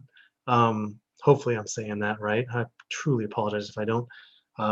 But this way they're more prepped. They got more, they're filtered more in terms of like the specific pains and challenges that they have, okay? So now you're gonna see this become a more specific person. Good, I'm glad I got that right. And these people are gonna convert better, okay? So there's so much more inside of code. You'd be able to play with this a lot and use a lot of different headline formulas and use the different social rules of engagement and play with this more. And you'd be able to use the Rainmaker template, which will, I'm just telling you right now, it's awesome. It would be much more of an expansion to where you can get it a lot more in depth, more than I can go to here, that you'll be able to define, okay?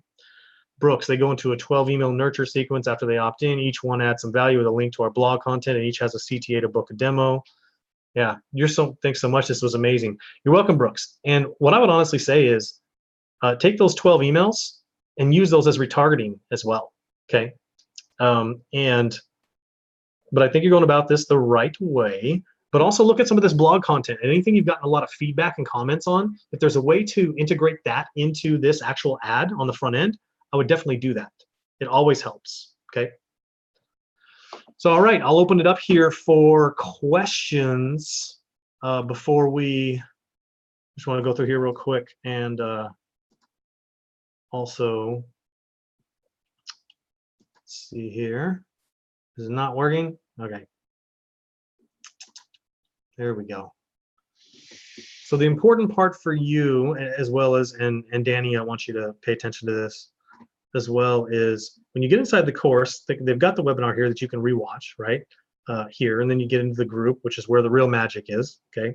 But these social rules of engagement, this is gonna rearrange your brain as to how this, like the actual social, like the ways you need to structure your content, okay? And it's only about an hour, okay? So it's like together, like these are both like 30-minute videos, right? This is gonna like help you understand what you need to do. And then I've got a deep dive webinar where we talk deeply about how a lot of this applies, okay? Where it was a Q&A deep dive webinar, okay? So the first one that I was writing was party atmosphere, because you're talking directly to a group of people, not one person, because it's on your newsfeed. You guys know that, right? So rearranging my brain is what my therapist ordered. That's funny, Martin. Welcome to the family, by the way. But then the next thing is like you're gonna learn about like the awareness levels and like how to determine which awareness level your copy is. Because if you get the wrong awareness level, no matter what you say in your ad, you're not going to reach them, because it's like a disconnect. It's like each level of awareness is a different language to people. Okay.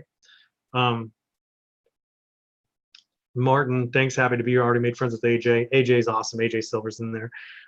When we have another ad critiques like this, Leon, I don't do these regularly.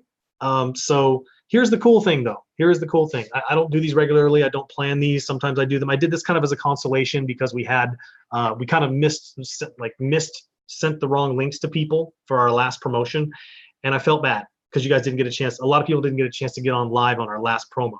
So a lot of you are here now. And some of you may know that, you know, if you missed the offer before, Code to Conversions is now $9.97 again till midnight tonight, rather than our full price $19.95. But here's the thing, Leon. What we're starting this week is our code critiques. So I'm going to start doing these webinars to code members only for twice a month. Okay. Now, when you buy Code to Conversions, you get 30 days. So you get 2 webinars free to be on. And it's with all code members, right? So it's like you get to see like people who understand these code ads, and I get on and I critique them and rewrite them, even for the ones who are using templates. So we make them even better. And I get from people that they learn more, just like a lot of you learned today about how to do this stuff.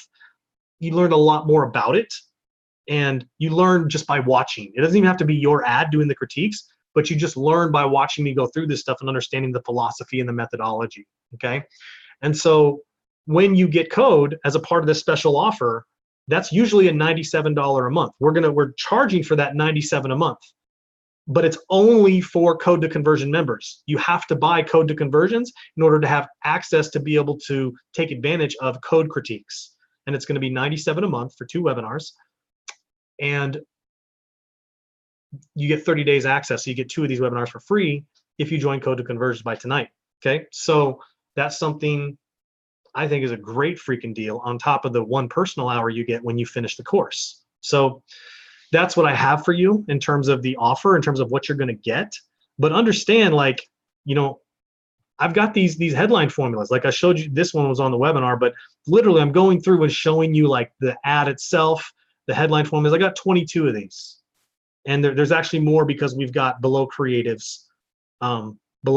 formulas that go along with it, which equal out, there's like 40 of them altogether with the different combinations that you can use, okay? And then on top of that, guys, just being able to look at an offer, okay?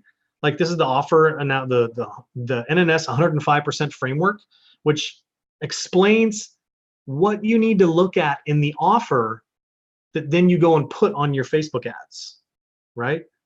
So we've got the how to reverse engineer an offer, to where this particular part, I walk you through all the main points of what an actual offer has and what may be missing. It's a checklist of 10 different things. If your offer doesn't have all these 10 things, you're losing conversions. So when you have all of that and you fill it out in the offer analysis, then you can take that offer analysis and go put that into your ideal customer formula, right? So you print that out, and I walk you through it here in the video. And when you do that, then you get like, you get to be able to, let me give you a walkthrough. Let's see, the customer formula walkthrough. I do a customer formula. Let's see. Okay, cool. So like literally, like it gives you, like you just take everything you did in your offer analysis and you go put that in your ideal customer formula. And guess what? When you translate it on your ideal customer formula, when it gives you like the specific direction on what to do, then guess what happens? Then you go fill that in on the templates, like the direct to cart template. Then you just go fill that stuff in. So some of you got this direct to cart template for free, obviously on the webinar, but if you're not using the right elements, the ones that are in blue, if you're not using the right ones, then it's not going to work. So what you learn, I wanted to give you guys the template because everyone wants a template, right? But if you really are having trouble with making these things work, then it's because you need to define the right elements. The ideal customer formula allows you to define the right elements. Then filling in the blanks is easy, okay? Martin, question, do you experience that you need to use different language in different parts of the world? Not entirely, not really, because these are about the elements themselves is what really matters. Like, do you see like the black letters in this template? You can change those. You can say something different, and you don't have to use the exact text in that. You can make it work for your language and your culture. If you want to, feel free to completely modify the black text to work with your element. Tim, what's the link? I'll get you guys that in a sec. But understand that, you know, the black words are not magic words. They're just filler words. So you can modify those words to work for you. And you'll see that in a lot of the other templates that we have, okay? So what I will do is I will go ahead and let me give. So this is